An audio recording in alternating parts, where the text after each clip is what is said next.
Welcome to My Brother, Me, where Travis has suggested we lead off the show by mentioning the release of Thor. That's his high energy opening. Did you guys see Thor? Hey, did you guys hear about Thor? He's got this hammer thing. And a hammer? Did you guys see Thor? Yeah, he's like the Prince of Asgard or something. Thor Watch. What's your cinch? Thor Watch 2011, Griffin. How many... The countdown is over. countdown is over. I saw Thor. There's a Thor sighting at my Trader Joe's. He was picking up some soft pretzel bread for Loki. Thor Watch 2011 is an advice show for the modern era. I'm your oldest brother, Justin McElroy. I'm Travis McElroy. I'm Griffin McElroy. This is not a gag. I said, what should we lead the show off with? And Travis says, Thor came out. All right. Can you think of... I have. What else happened this week that's worth noting? Thor. Yep. So, as I mentioned, this is an advice show for the modern era and a Thor Watch. Welcome to 2013 Thor Watch. 2013. More like 2014. 2013. Get your hammer and start pounding us. Where my brother and me. Jesus it's Thor Christ. Watch. Thor Watch 2013. I'm Justin Thor McElroy. I'm Thorvis McElroy. And I'm just plain old Thor, guys. There's not a lot of excitement in the air this time around. I feel like as much as there was the last Thor watch. So I think that the three of us should just keep it low key. Well, Griffin, I don't know what movie theaters you've been sitting in the lobby of, but at my local movie theater, as I sit there and I listen, and people are talking about Thor. Yeah. Justin, I've been meaning Thor, to talk they to you say. about that. We've had complaints, and we would like it if you would just stop sitting in movie theater lobbies for hours on end. Just yelling, Thor, anybody? Anybody for Thor? They're like, are you giving out tickets? I should stop standing by the booth and clucking my tongue disapprovingly every time someone purchases a ticket for Gravity or any other film that isn't Thor: The Dark World. You should also stop breaking into the projection rooms and killing projectionists and replacing all of the movies in the theater with Thor 2 and Thor Classic. I just love Thor. I know, but that's murder is what you're doing. Is what you're doing there. I know it's a lonely life that a projectionist leads, and that they don't have anybody that will miss them. But that's how you get phantoms. But that's how you get phantoms of the Thor theater. This time Thor is taking on his biggest opponent yet, Alzheimer's. and he is I don't think that's teaming back up with Loki, his brother, who's also another handsome god, and the two of them are really gonna take him. How's Natalie Portman doing though? She got really fat. She's incredibly fat. It's the weirdest twist in the movie is that she's really fat. Did she and not get like the fat? actress Natalie Portman. She's in like a Shallow Hal suit, and I think the message is that she missed Thor so much she et cetera, et cetera. I don't think that's a get good. it. I don't think that's a good message. I don't think think the it's message terrible. of as soon as her god love left her, she tried to fill Just the Thor bonded size. up. Well, She Griffin, tried this to- is also the same film that taught our children that hammers are toys. So Yeah. I don't know that you should look to it for guidance. This is My Brother and Me, as you certainly gathered. It's a Thor Watch 2013 special episode all about Thor. I am Groot. I'm the Rocket Raccoon. I'm Dave Bautista, everybody's favorite wrestler, America's wrestler, in a movie for some goddamn reason. Now, Welcome to Guardians of the Galaxy Watch 2014. We've got Guardians fever here. We're camped out outside the theater for brr, it's cold. How we've been waiting for so long. They for this keep telling us to come in and that the movie started playing, but we're not ready yet. We're not ready. I need The to prepare anticipation myself. is building. I need to find out. I need to maybe read a comic book, find out why there's a goddamn talking raccoon in this film. I need to ask somebody who's already seen it if it has a supernatural ending, because I find that unsettling. Need to know if any dogs die in the movie. From what I understand, there wasn't originally going to be a raccoon in the movie, but Bradley Cooper really wanted to be in, and it was the only place they could think to put him. Sure, I'll be in your comic book motion picture. Just one rule, though. I've always wanted to be a raccoon. One thing I did enjoy... And I want to stand on wooden Vin Diesel's shoulders, please. One thing I super did enjoy about Guardians of the Galaxy is that it is lighthearted, intergalactic action, but it does start with a cancer deathbed scene. Yeah, so pretty you sweet. do need to go ahead and pay that toll to get on the fun train. That should be the start of the Run P article. You can skip the first 3 bummer minutes. You must be this sad to ride this roller coaster of a Marvel motion picture. It's funny man Chris Pratt at it again with his dead mom. I wonder if I'm feeling like maybe as a nation, we think Guardians of the Galaxy is fun because it swoops you down.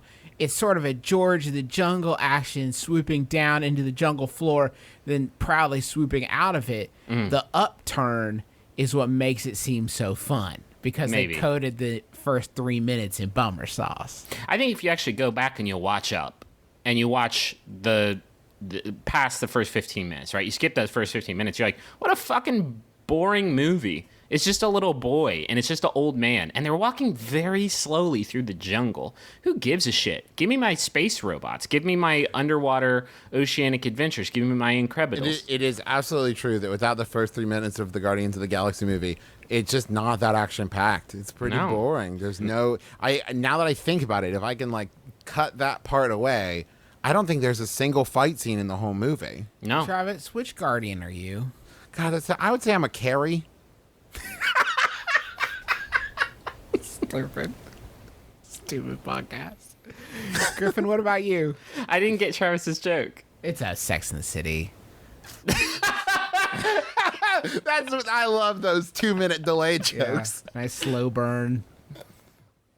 Mine's not going to be as funny as Travis's. So should we just start with doing the advice? Yeah, let's just do the advice if you're not going to be able to top it. It's Star Wars Watch 2014. I'm Justin McElroy, your oldest brother and most seasoned Jedi Master. I'm Travis McElroy, your most midichlorian brother. And I'm Baby Greedo. Look at me go, doing some crime. Everybody hopping on my spaceship.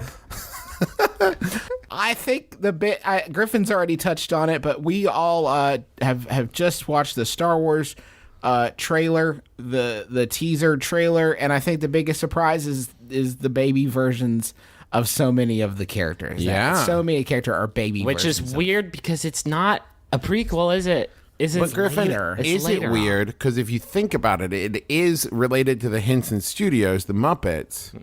That's a Muppet good point. babies, Star Wars babies. Shit. And also Rhodians age in reverse. Exactly.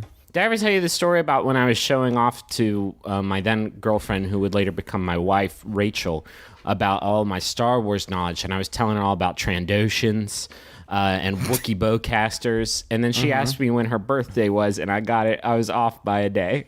I got that one wrong. I'm a pile of garbage. That's the other big surprise. That big pile of garbage, Yeah, I the know. sentient pile of garbage from the trailer was something that really surprised me. Grimsham, the living pile of garbage. I was surprised that they brought back Pizza the Hut because he ate himself in the last movie. They're gonna have to do some nifty storytelling acrobatics to get him themselves on this one. I did enjoy the cameo by Barf. It's all holograms, I'm assuming.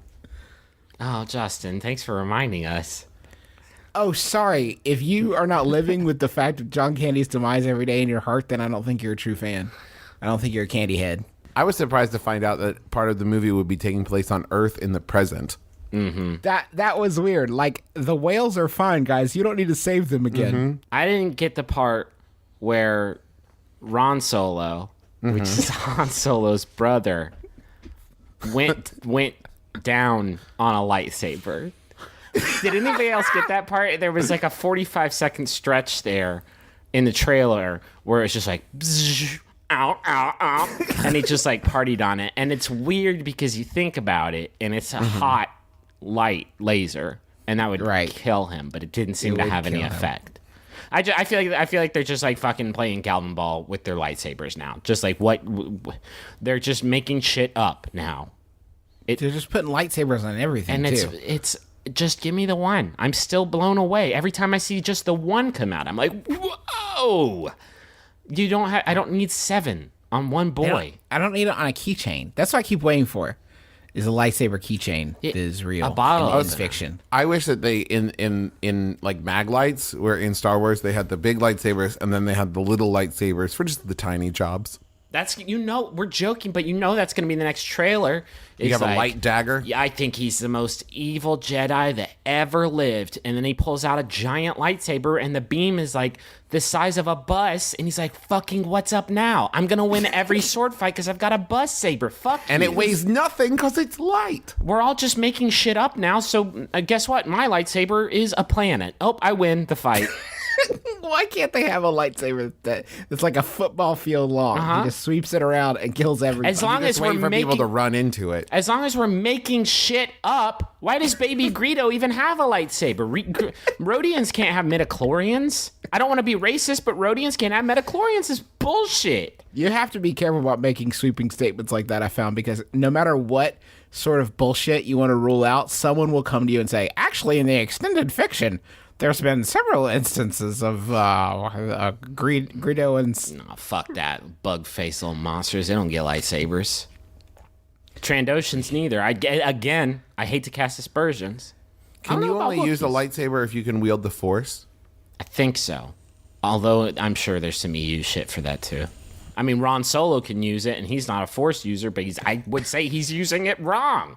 Decidedly wrong. He's not using it to battle the Sith. He's using it to practice his gag reflex suppression. Now, Griffin, I saw on Twitter that you wanted to speak up about vibroblades. Did you have something to add there? Is there something you wanted to say about vibroblades? I'm just saying they're super tight, and that they are more realistic, I think, arguably, than lightsabers are. And it's just a part of the fiction that we haven't fucking completely explored. Put a vibroblade on next trailer, people freak the fuck out. You don't have to keep upping your lightsaber game. Is a vibroblade just a vibrating blade? Like one of those like serrated turkey carvers? It's exactly like that. It's basically just that, but longer. And that's badass. And for Wampa. You use them on a Wampa. How come nobody ever eats Wampa? It's stupid. Actually, the extended fiction. Can we please go and do questions? There's a Wampa chef. Let's do. Who specializes in cooking Wampa-related dishes. This season on Wampa Chef. I'm Wampa Boss. On this week's episode, we have a gigantic palette, but there's only one hue that is represented. That's right. It's 50 Shades of Grey. Watch 2015. Step into my office, said the spider to the guy. We gotta be. Let me check your references. It looks like you've got a lot of experience. What would you say to 50,000 a year? 50,000 Shades of Grey. Is more gray than your human mind and your human eyeball cones can possibly even conceive. Curious about our health benefits? Here's one benefit, that boner. Here, let me describe to you 1/50,000th of these shades. I'm gonna punch your butt. It's a book, it so good. It's a book so nasty that people in the black section of Sherwin-Williams get looks like, oh, you nasty. Oh, you nasty motherfuckers. Just looking at all the different shades of gray. This used to be a nice Christian community, Sherwin-Williams.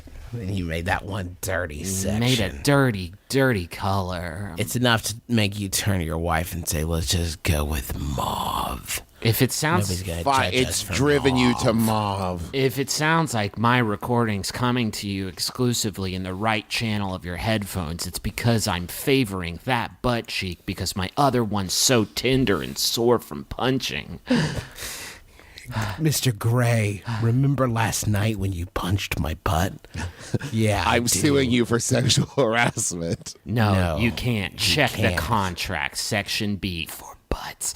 That's how I keep it categorized. B-section, all butt stuff, including indices J through K, punching. See you at Casual Friday. My inner goddess awoke to punch his butt, and then he was punching my butt, and then we punched each other's butts back and forth. You done butt punch the cum right out me.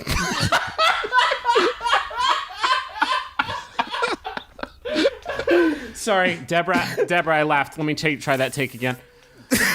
You done butt punch the cum right out me. We ADR'd in all of Christian Grey's lines, so the real guy doesn't do anything. It's just the three of us taking turns. Yeah. Oh man. How many times in the novel does he or she give the other one purple nurples? How purple are their nurples? I am the oldest master of your sexual destiny, Justin McElroy. I'm your middleist HR representative, Travis McElroy.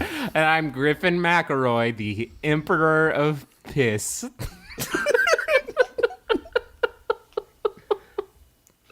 Oh, man, I don't know a goddamn thing about this film or book. I think we are nailing it. I think we're doing pretty good. A lot of people described it, they said it was just like pornography. Yeah. And I don't think those people have seen pornography. Yeah. Do they have wet butts? Because if not, then it's not like the pornography I've seen. Yeah, as my wife pointed out, it's probably just a bunch of butts, right? Like butts for days. Yeah. Butts on butts on butts. I made this point to my wife, Rachel, who I feel like when I say the words I'm about to say to you, the audience, she maybe loves me a little bit less. I think I shave a little bit off of the reservoir there. But that movie can't show penetration. Like, it just can't show penetration. Like, it will not show penetration. So, like, this is the nastiest book ever, but the movie can't even show a penetration scene of any object into any orifice. At best, it is like it's like a softcore, late night HBO Cinemax kind of movie. Like even, at worst. Yeah, even that can show like the bottom of a ball as it penetrates, possibly. But but just I don't think a ball, left or right, choose. Right, and only the bottom quarter of it. And I'm saying we're not even gonna get that. So what's the goddamn point? Just read a book. Well, don't read that book. Use your imagination. Read any other book. I mean, honestly. Watch the pornography of your mind. I think there's ropes and chains, right? And swinging hands. Who's your daddy? Yes, I am. And a gross misrepresentation of like the whole BDSM lifestyle. Mm-hmm. But other than that, one minor thing upon which the entire book is built. It's a fine read, a breezy read. Do you think that the BDSM community reads 50 Shades of Grey in anger the way like the Wiccan community reads Harry Potter? Yeah. There's no butt punching in BDSM. What are you even saying, 50 Shades of Grey? And now all the first timers are going to come in and just start punching butts day one. That's a professional move. Mm-hmm.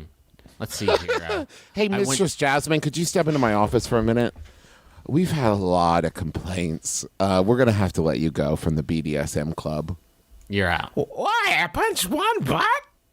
Yeah, but we have a 0 butt punch strike policy. I walked into the fuck prison and just shouted, "Wail on my pee-pee." That's not allowed? Okay. No, that was okay. It was the butt punching that was the problem. I can't help myself. I see those cheeks. They look like little speed bags. I'm training for the fight. I got a fight coming up. Blart watches. Oh, okay. Blart watches back. I'm on Blart watch. Blarty in the USA. Did we have a maiden voyage for the SS Blart Watch? I'm pretty sure we've Blart watched before. This is Blart Watch 2. The game has changed. Second weekend, Paul Blart Mall Cop was in a rough fight for second place with Furious 7. It's in the $13 to $14 million range. That's how Blart is right now. It's going to clear the 40 million mark in its domestic total by the end of the weekend, so it's going to be a big picture, a big win for... And that's on a budget of how much? $8. Kevin James, the whole team... What? Yeah, stands to gain a lot of money. Everybody volunteered for that except for Kevin James, and his only stipulation on his writer is that when they were done filming all of his scenes in the movie, they were going to go to Yogurtland. and he was going to get a cup of frozen yogurt. Ended up costing $8 because it was a considerable amount of yogurt. When I saw the billboard for Paul Blart Mall Cop 2, and it said always bet on Blart, and I laughed, legitimately, a hearty belly laugh, and automatically $15 was deducted from my bank account. He got your money one way or the other. Yeah, and they were like, that laugh ain't free.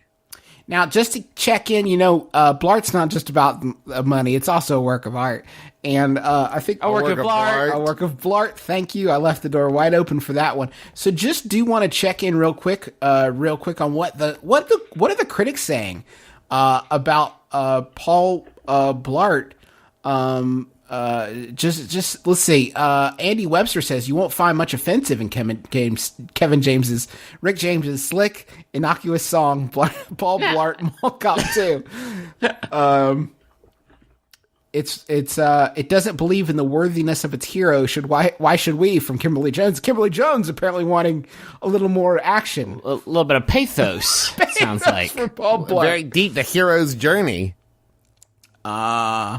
This is Ivan Morales from Cine Premiere says the only thing that stands out about this film is how hard it tries to be an average comedy. Now that review is in Spanish, so in case you're curious how Blart is playing with the Spanish-speaking audiences, the answer is not well. Its biggest problem is that it tries really hard to be an average comedy. It was a super above average comedy. It's like, we got to tone this down. Lost in translation here. Mike McCahill from The Observer of the UK probably has the best review. He says, this isn't much more than a fly's fart of a film.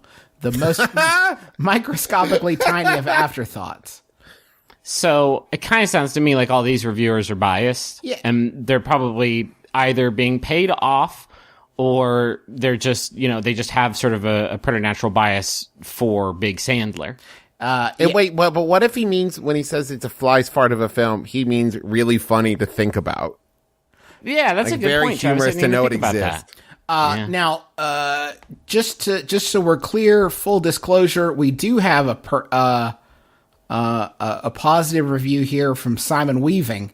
Who says, no more than an excuse for James to play out his affable brand of humor, mixing physical slapstick with verbose running commentary of both grandiose and self-deprecating observations on life and words himself. Words too big for Blart. Those words are. All the reviews should just be like, at least Native Americans didn't walk off the set of this one. Paul Blart too. They're ahead of the curve. Now, a lot of people are not critics. A lot of people are just common folks, like user Billy Barnett at Rotten Tomatoes, who says, I just saw this last night, and it's better than the first one. These critics are insane. Don't trust them. The very first response is, having the runs is better than having full-on diarrhea, too.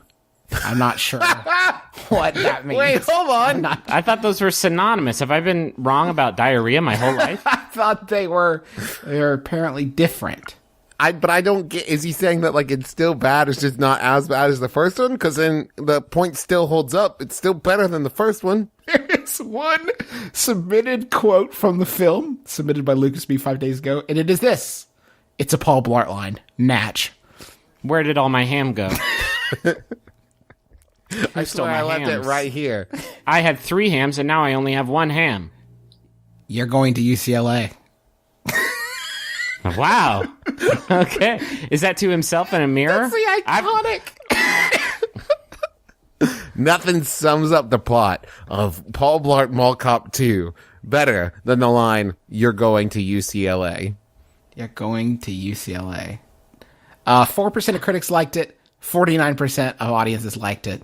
See, that's my real America. Let's get into some advice. Yeah, this is an advice show for the modern era where we don't just monitor the comings and goings with Paul Blart, but we will be bringing you those throughout the show. And throughout the show, by that I mean not just this episode, but for the entirety of our show, we'll continue to follow the actions of Paul Blart. But we also give advice to people. So let's do that. I can't wait till the third Paul Blart where he fakes his own death.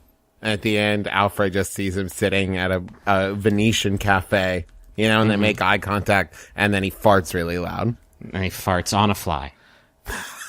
He farts, and a fly comes out of his butt, and then that fly farts too. And then it zooms in on his face, and the fly looks right in the camera, and it's a vignette effect, and it zooms in right on the fly's face, and he goes, You're going to UCLA. Cut to black. They opened that on your birthday, Griffin. Best birthday ever, yeah. What's new in theaters opening this week? What's happening? Well, doesn't Avengers come out this weekend? Avengers is next weekend. Oh, okay. This weekend we got the 33, which is about Chilean miners. Chilean love miners. The Cooper. Yeah, love the Coopers. And By the Sea, kind of a movie. This is it's By the Sea Watch 2015. Commit to the bit. It's By the Sea Watch 2015. Okay, welcome to By the Sea Watch 2015, where we're checking in on the new film By the Sea, starring Angelina Jolie, Brad Pitt. What? They're working together on a project? They're back. It's about an American writer named Roland and his wife Vanessa who arrive in a tranquil and picturesque resort in 1970s France. That sounds nice, but there's a comma. Their marriage in apparent crisis. Oh, boy. Yeah. And also Loki's there. He's stirring Loki's up the there. pot. Gang, I gotta race to the Burger King and pick up one of the commemorative frosted glasses for take this sea. And I'm gonna. Does everybody have their Melanie Laurent action figures? Because I know I do. Yeah, I don't know why they did multiples of them. But I'm excited to have the whole set. Because you got to have the Chase figure. There's one where she's in sort of a floppy sun hat. Yep. Mm-hmm. There's another one where she's smoking 2 cigarettes at the Riviera. I got the amiibo. I got the Melanie Laurent amiibo, and you plug it into Mario Party 10, and then all of a sudden she's there, and she's hanging out with Bowser and Sonic and friends. Did you get the one where you put vegetable oil in the little hole in her back and you crank the wheel and real sadness emanates from her? What did you say there? What were all those words? What did they mean? Vegetable oil. Travis was referencing a Darkwing Duck gas grenade gun. That would shoot smoke if you put vegetable oil on it. It never worked. Really? No, it did not. It was the most disappointing toy of my entire childhood. Yeah, it's really bad. Also, so that reference, just so I understand, that was on par with you making an inside joke about a thing that's in your pocket that nobody else could possibly know about. Kung Fu Panda 3. America's favorite panda, Po, is back. He's joined by Bryan Cranston as Lee, Dustin Hoffman, a galaxy of stars. A whole nebula of beautiful stars shining up there on the silver screen. I gotta say, Kung Fu Panda 3 watch, it's been a while since we've had a watch before. Yet, in a while. It's been a while. And now here we are again, and I have to say, congratulations, Kung Fu Panda 3. Didn't it come out a month ago? No, it's on right now. We're all waiting for our chance to see it. I feel like I've been seeing previews for it for 2.5 years. Well, that's because they've got to build the heat. They've got to build the buzz, Travis. In Hollywood, things are very competitive today. Griffin, what can you tell me about what you know about the plot of Kung Fu Panda 3? Well, following on the heels of Kung Fu Panda 2, the Dragon Shrine has been disgraced by the ape colony, and they will have a big fight. And Lucy Liu is a snake in it, and she...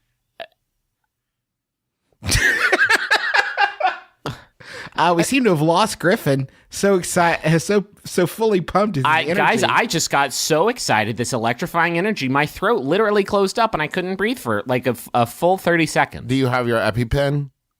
Your Kung Fu Panda 3 branded EpiPen? Yeah, it shoots ramen broth into my veins. That's the thing, right? That he is both a kung fu master and a chubster. Is that the whole point of the 3 movies? I am so excited about Kung Fu Panda 3.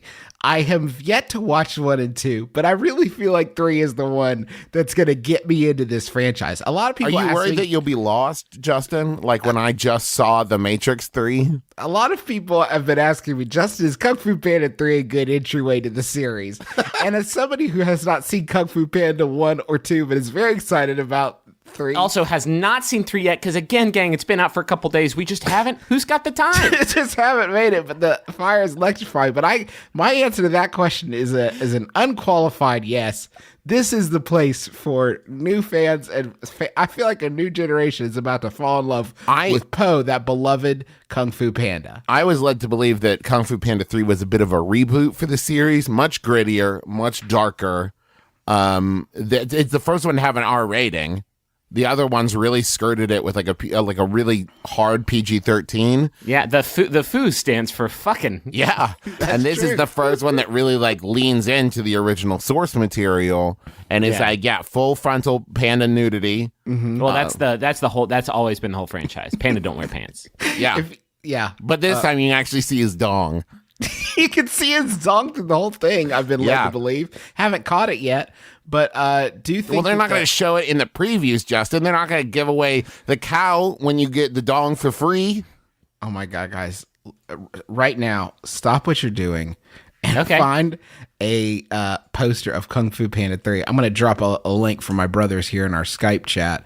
If you could just look at that poster real quick and imagine his dong was there, it's the greatest poster that has ever been or ever will be. I understand this is a visual gag. It's too important. Okay, but no, it would be, It would be literally the greatest. Him sitting. He's got his legs spread, balancing between two pillars as what looks like 6 children look up at, like perfectly where, you know what? You don't even need to have the dong on this poster. Yeah, there's 6 children looking up into either his dong or his asshole. That is a great point.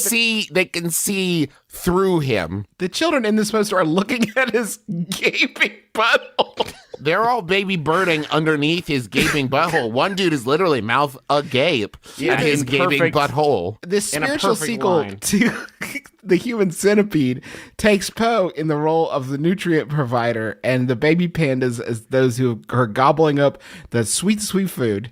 Are you reading this from the IMDb page, Justin? Yeah, this is from the credits narration. The scroll. This is the scroll that goes up before the film. I'm just so fucking excited to see I'm this so movie. fucking excited to see Kung Fu Panda 3 as soon as I get the opportunity. Gang, I went to Hong Kong last year and I saw an actual panda. And you know what I did? I yelled, "Fuck you," at it because it's not my Poe. I said, "Not my Poe." I'm most excited about Jackie Chan in the film. Absolutely. And is it live action Jackie Chan like Michael Jordan in Space Jam? It's like Cool World, Jackie Chan edition. But if Jackie Chan dies in Kung Fu Panda 3, does he die in the real world? Any world with Jackie Chan in it is a cool world. It's like Who Framed Jackie Chan, except nobody can, because how are you going to stop him? He just chopped that frame to bits, chop it to matchsticks. Hey, Travis. Yes? Rank them. Good question, Justin. I'm going to say 1, 2, and 3. You're counting. Rank them. Okay, 2, and to 3, provide and 1. some justification for your rankings.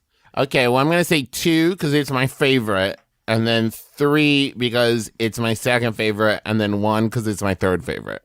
Okay, perfect. That's excellent. Griffin, rank them. Oh, shit. Dustin Hoffman, Seth Rogen, Kate Hudson. Yeah.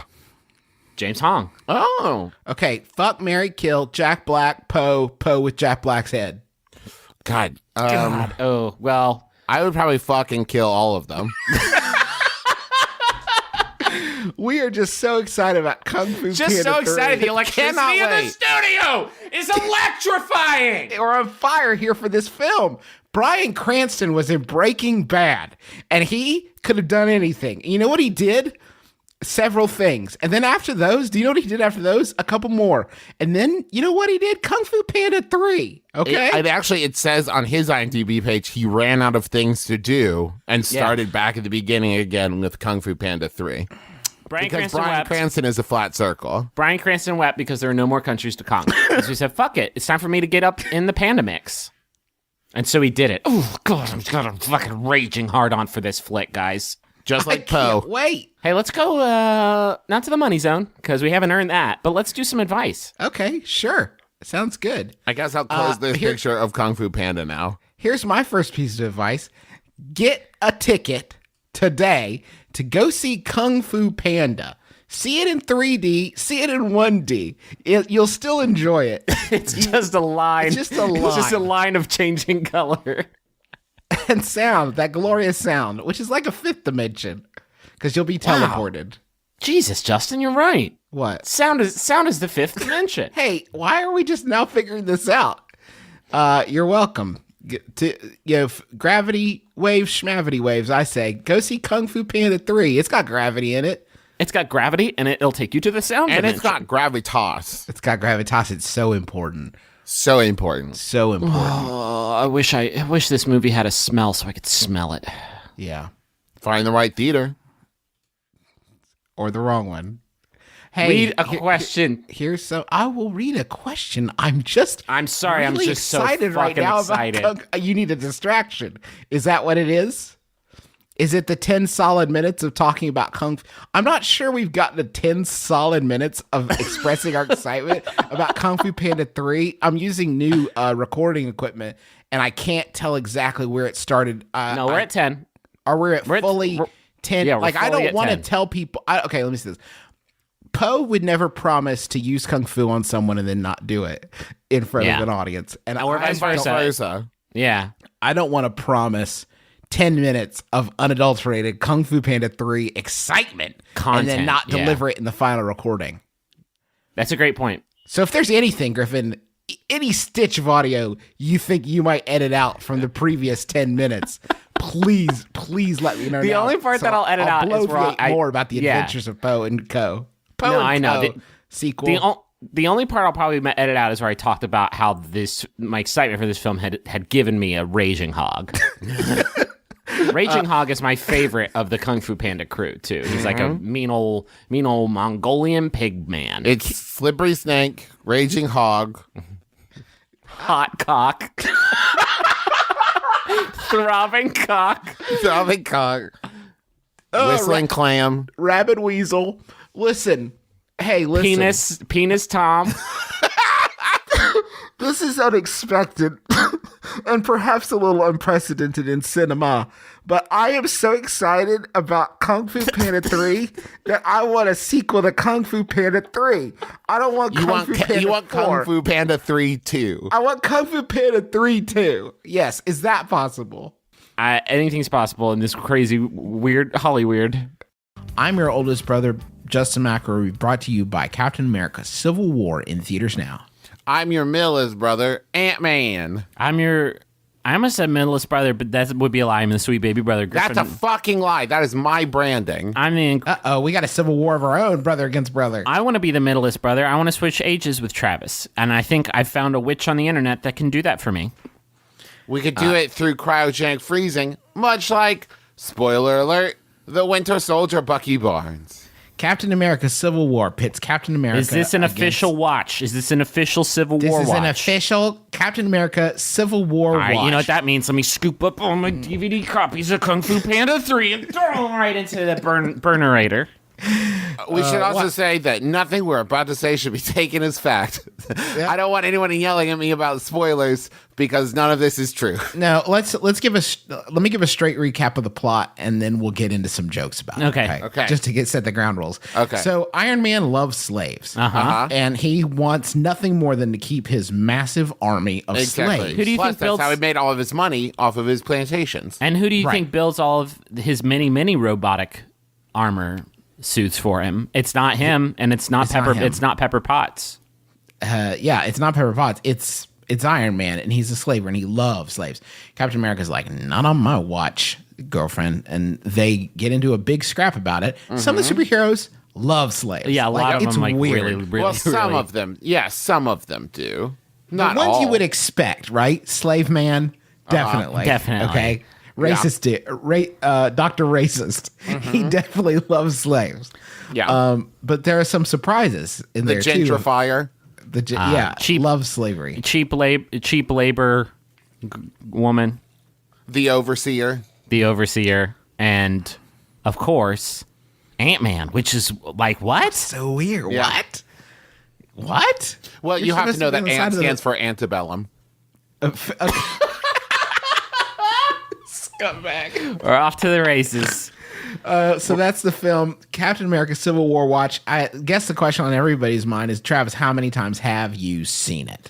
16, Justin. Now, is those just back-to-back viewings? No, they were just one chunk at a time. I had to take breaks because it was too intense. The racism was a little... It kind of like filled up the theater with a weird...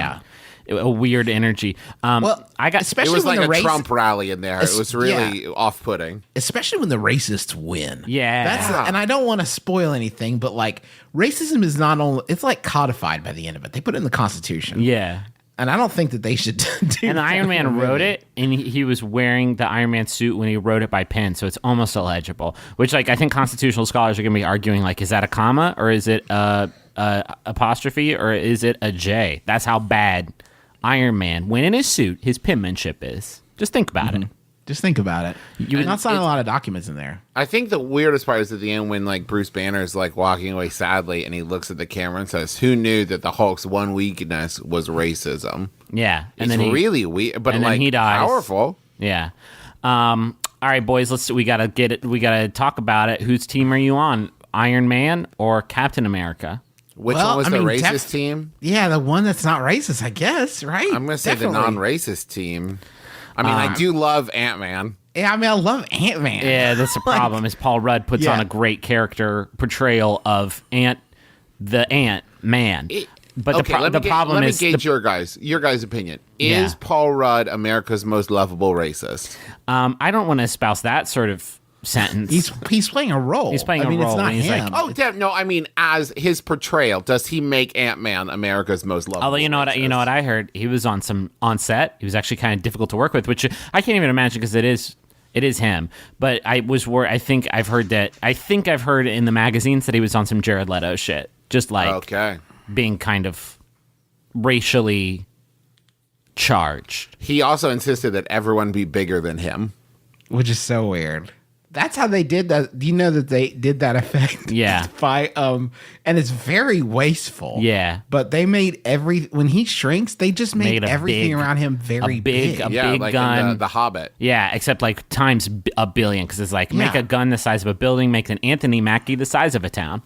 And it's all practical. And it's all like practical. There's a giant, like if you go to Muncie, there's a giant statue of Anthony Mackie, and it's like, well, we just didn't have anything else to do. Where are we going to Yeah, put him? that's just where they left the biomech suit that they put regular-sized Anthony Mackie in. All right, this next segment's for all the comic book nerds out there. Who's your favorite comic book hero cameo in this one? Because mine was Red Boy, who teamed up with Iron Man, which was a little bit disappointing.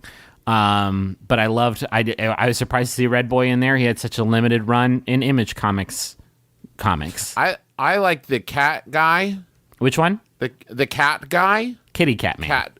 Kitty Cat Man. Yeah. Kitty Cat Man jumped around really good. He jumped around fast and strong. And at one point he jumped, and I was like, "Ooh, good kitty!" And it was pretty cool.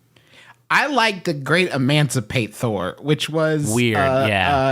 Thor in an Abraham Lincoln costume, like as if we wouldn't notice. Oh, I thought that was Abraham Lincoln had picked up Thor's hammer. No. I misread that. Abraham Lincoln. Let me say this: if any of our presidents are able and worthy to wield the power of Mjolnir, it would definitely be Abraham Lincoln. Did you just say Mjolnir like it was French? Mjolnir. Like it was a French philosopher? How you pronounce it?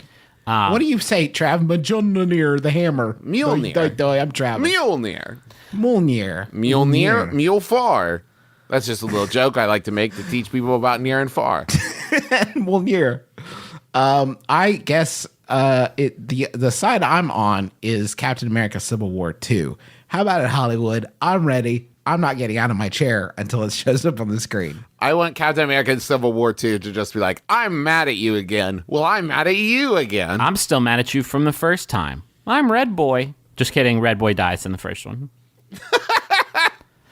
Kitty Cat Man eats him and then spits him back up. Kitty Cat Man eats him whole. Let's, God, we can't go an episode Spits out without a Vor. bolus. Yeah. Can we do some advice? Yes. But go see Captain America Civil War. Support indie projects. Support indie comics. Local. Happy Free Comic Book Movie Day. Go see it. It's free. Oh, no. It's Trolls Watch. Trolls Watch. It's Dice Cast. Stop. You guys have to put your fucking backs into this bit, or else it won't work. Griffin, did you not hear me say beep beep beep beep beep beep beep beep? That was mostly for Justin. This is solid gold we've got on our hands, all over our hands. It's molten gold on our hands like Johnny Tremaine. Listen, we've got to respect it. Let's be legit here. It's a two-hander. Well, who are the two stars in this? Is it some B movie washed up? No, fuck you. It's Anna Kendrick and Justin Timberlake starring in this movie. That's Fucking roll good gold right stuff. there. Hell yeah, dude. That's Hollywood gold. Anna Kendrick and Justin Timberlake. So you know there's going to be some singing up in this? You know there's going to be at least 3 to 4 songs in this movie, Trolls. At least on average, 3.5 songs. Justin, engage us in the Trolls watch. Get in on the bit. I'm trying to get in on the bit. You guys are leaving such little room for me to just like get deep. What are you most excited about the Trolls movie? Justin, go. It eventually ends. Well, I've been okay, told. hold on. No spoilers, but I heard it's finite.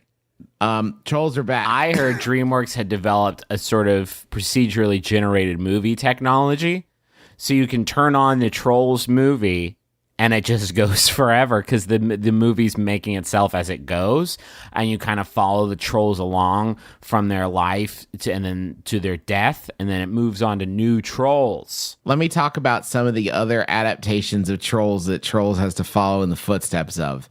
One such example is a reskinned game that was originally called Dudes with Attitude that was modified into a game called Trolls on Treasure Island. Instead of just reading this Wikipedia page about Trolls things that there have been, Justin, I want to...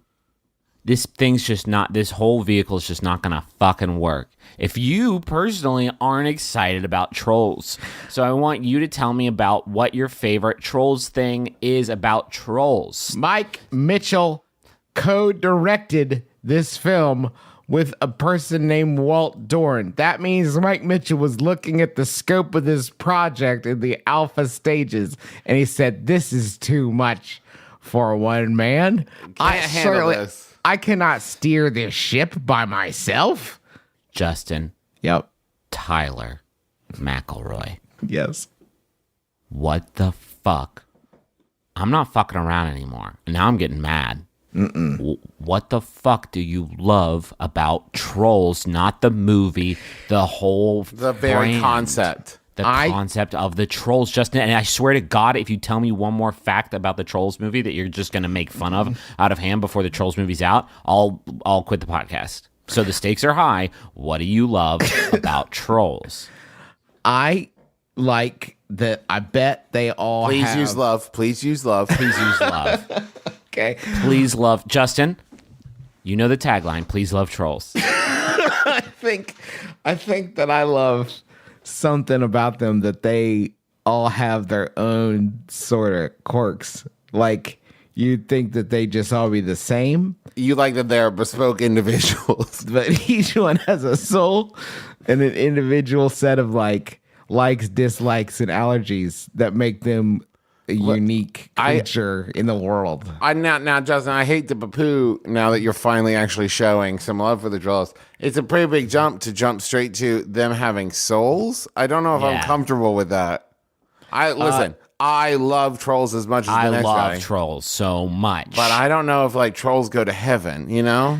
I'm going to start hitting you, Travis. This is a quiz Please just don't. invented to build anticipation for Trolls, the movie of Trolls. And I'm just going to start naming characters, and you're going to tell me if they're real. Why or does Travis get to do? I want to do the Trolls quiz. We'll alternate.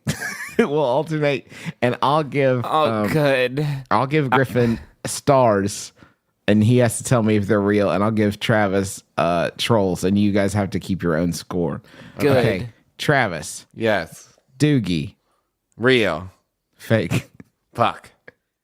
Flincher. Real. Fake. Okay. Gorge the Unkillable.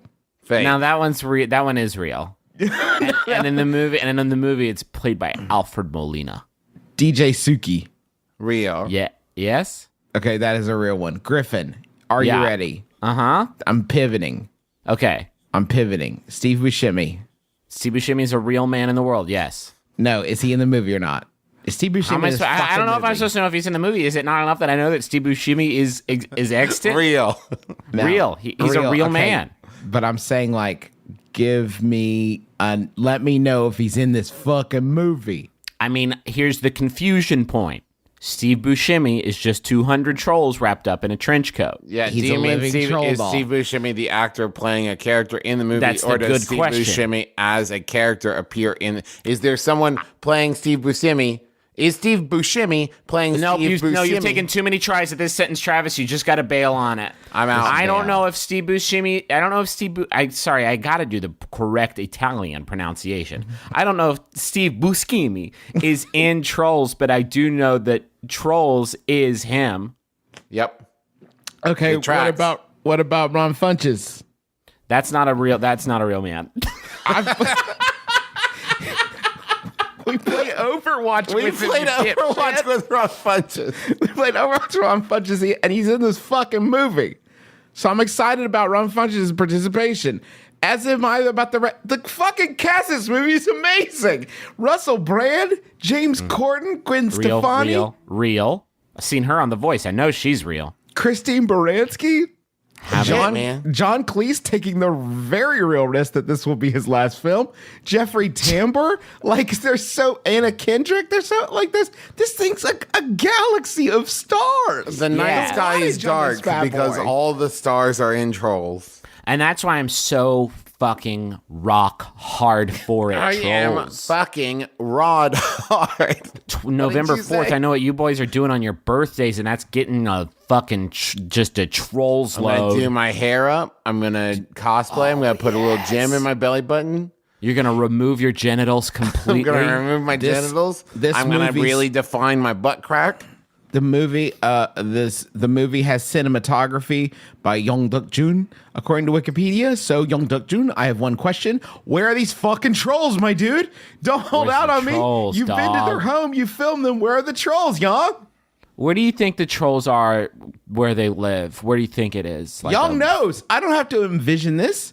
I don't have to imagineer this. Young knows. He's cinematographer. But he'll never tell. I bet it's like Nicaragua. I bet he fell in love with a troll woman there. I bet he married a troll.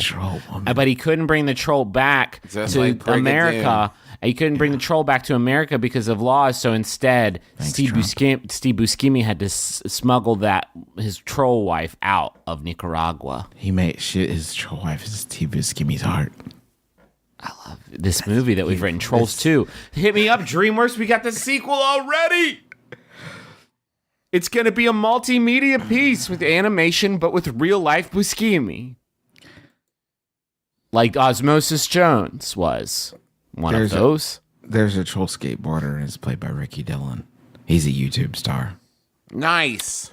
Should we do advice? Hold on, I want to watch the advice. Trolls trailer. I'll give you minute by minute reactions. Yeah, but Trolls is coming November 4th. November 4th, See you 2016, there. to a theater near you. See you there. We'll be the front row. We'll see you of there. every We'll be show. in every theater simultaneously. We've paid for a hologram of us to be in the front row, just like losing it. Losing our fucking minds. Should be good though. I mean, it has. Please read a question. That's right, Justin. It's time to go back to the movies. Hit the red carpet and grab me some corn from the stands because it's Doctor Strange. Watch, everybody. Marvel's back. They've done the damn thing again, and we're here for another high-flying action adventure with everyone's favorite wizard, Doctor Strange. And who's that up in the mix? It's the Cumberbatch. It's the Cumberbatch, and he's doing his great American accent, and everyone loves when that happens. What's that behind your ear? It's a coin from the world's greatest powerful wizard. Wow. Thank you, Doctor Strange. You're welcome, Griffin. I am not a Britishman, and I'm a really American man, and this is how it sounds, my normal American voice. I also, just a side note here, I can't stress enough how on board with this watch and excited I am. Did Marvel think that everybody was so enamored and well-versed with the true history of Doctor Strange that we wouldn't accept a British Doctor Strange? We can't change the accent. No, We can't make him British. Travis, They you would don't- riot. You do not understand. Benedict Cumberbatch, I am an American man from Montana, and this is my regular voice, and I'm not a British man, and when I speak in British, it gets very exhausting.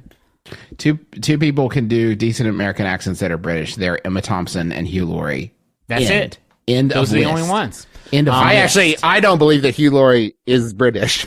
I think that was a lie perpetrated by Blackadder and Jeeves and Wooster. But you know what? I'm willing to be proven wrong. Let's get back to this watch, though. Let's get back into this watch, because abracadabra, it's going to reach out and grab you this film, and it's going to grab your heart is the other thing, because there's a romance in the movie, and you watch it and you go like, I think the real magic was not the way that he like bends and makes the cities all crumpled up and weird.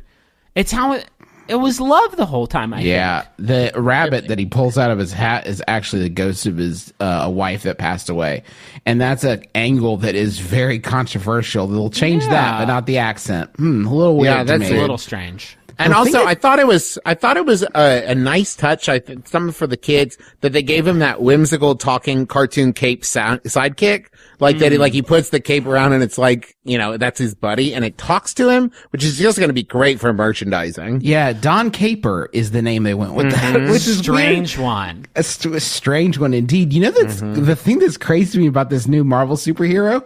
He's so weird, though. He's a really Yeah. weird guy. He's very strange. I thought it was weird at the end of the movie, they just revealed that he's actually grown up Harry Potter. And then he says, that's right, I'm grown up Harry Potter. And then he leans over and Spider-Man's been there the whole time. And then they kiss. And then Spider-Man's like, nothing strange about this doctor.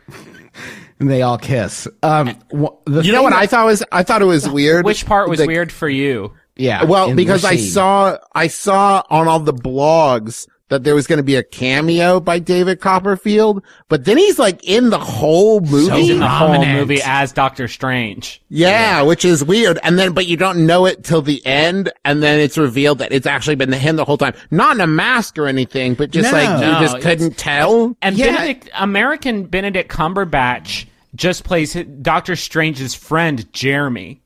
It's so good, though. Jeremy Regular. Jeremy Regular is his name, and he's really good and super duper American. So American.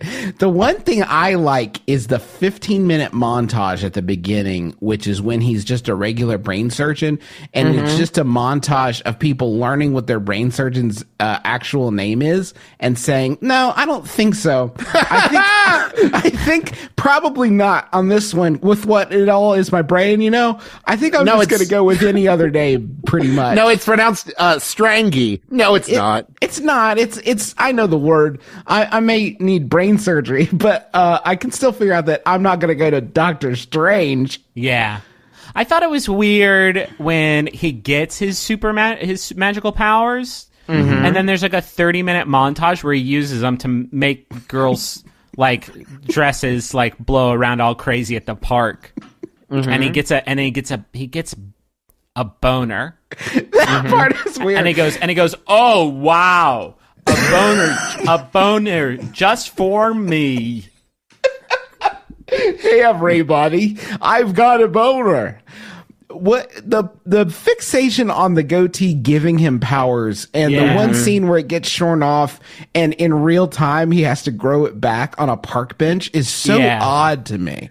But you know what? Strange. I liked it. As cinematographically speaking, it totally makes sense though, because they really, at least that shot, that 25-minute shot of him growing his goatee back is really earned. I did think it was weird that the movie is 9 hours long. Yeah, but I mean, they need to get it when in the hair scene. They just had to get into that tree of life shit, like the POV of each individual follicle, the cells, and the nutrients just sort of mixing together. And then, you see a big yellow blob fall down, and it pans out, and his beard's back, and he's been eating an egg salad sandwich.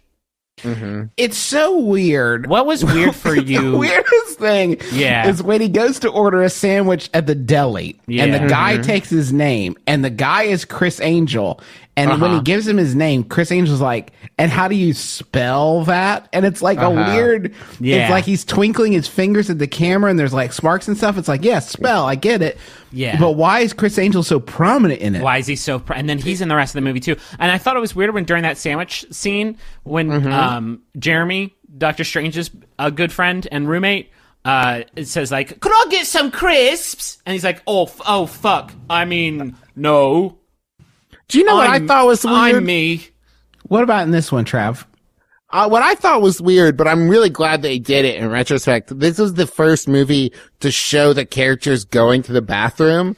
Like, they'd be in the middle of a scene, and then they were just like, hold on 1 second, and they'd go to the bathroom, and they'd, like, in real time, show, like, Jeremy sitting in the living room for, like, 10 minutes waiting for Doctor Strange to come back from the bathroom. I thought it was bold, and at first I didn't get it, but, no spoilers, but it ends up playing into the finale. Yeah. They've been going to the bathroom the whole time.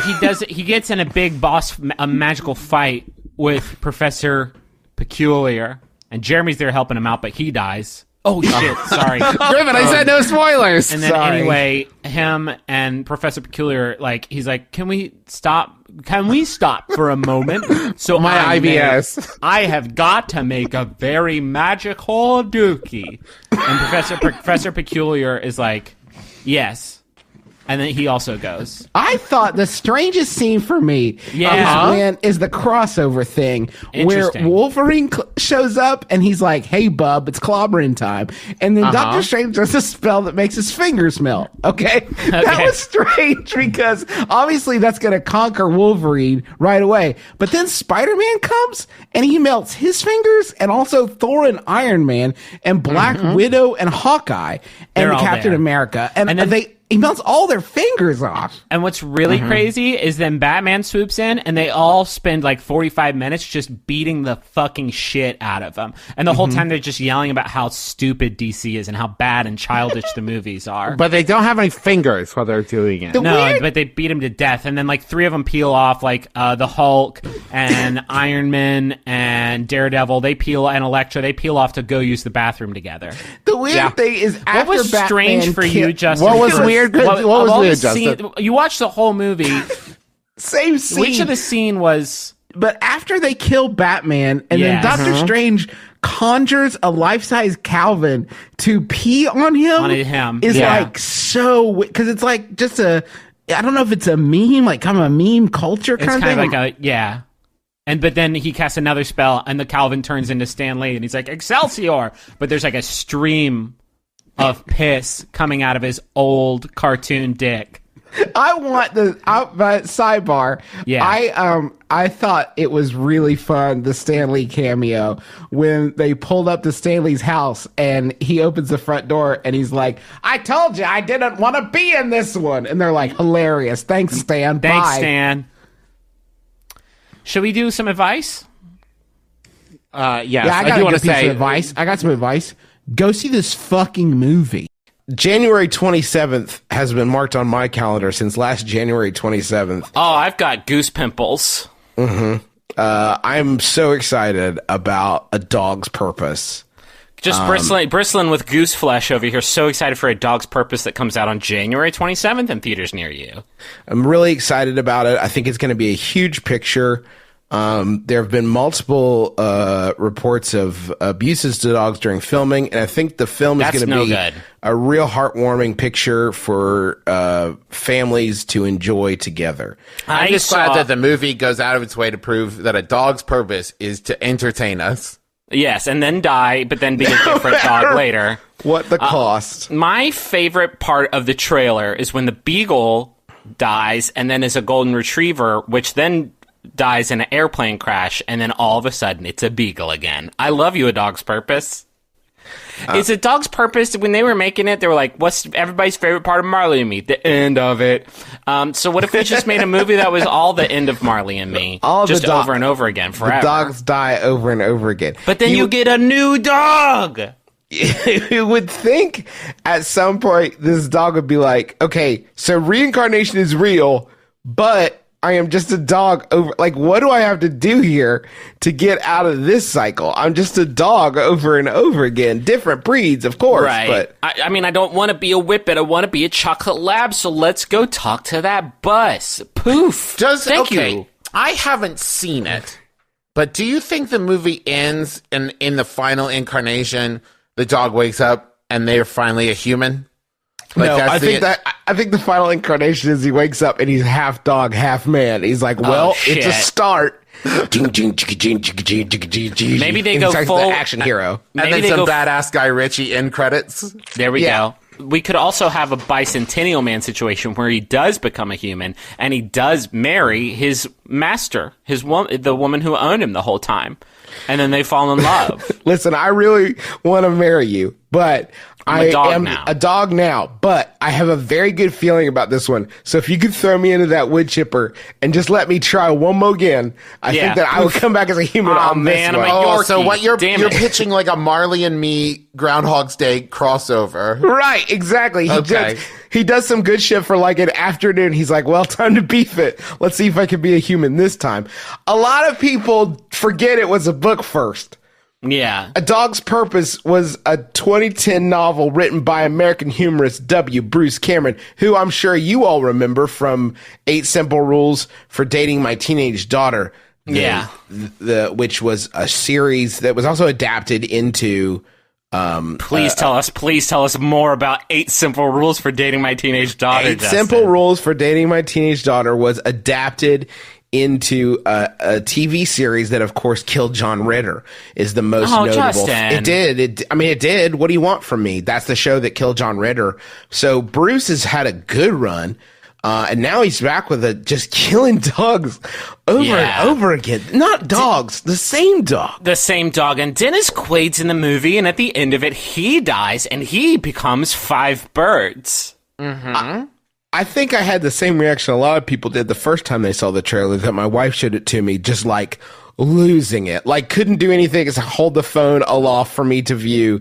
I thought for sure it was a Christian movie. Like, it had to be a Christian movie. This is a Christian movie about that endorses dog reincarnation. Yeah, we're like Jesus. He helps Jesus or tells somebody about Jesus or helps him find Jesus or something. Why is there only one set of paw prints? Exactly. That's where I did fun dog tricks for your entertainment. But then I saw Dennis Quaid and I was like, Denny, are you doing okay? Denny, are you in the film? For the first, until Danny's reveal in the movie, in the trailer, you could have very easily convinced me that we were looking like an Animal Planet original movie. Sure. That they were getting into the movie business. But then he was like, he calls his agent. He's like, listen, it's Denny. Just finished up that script for A Dog's Purpose you sent over, that hot one. Denny Q got the script. Denny Q got the script, did absorb. Listen, 5 stars. This script only needs one thing, and I think this film will flop unless you make one big change. And they're like, what? And he said, you're going to need some vitamin D. And that's for You're Dennis. also going to need to kill 3 times more dogs. Listen, there's only 8 dogs that die in it. I need the dogs. I haven't seen the movie yet, but as I understand it, it's about a dog that keeps dying and coming back as other dogs that keeps finding Dennis Quaid. And I have to trying to kill him. I hope there's a scene in the movie where, like, Dennis Quaid lives in Connecticut or whatever, and then the dog, falls in the lake, and then it comes back, and it's a chocolate lab. But damn it, I'm in Wales.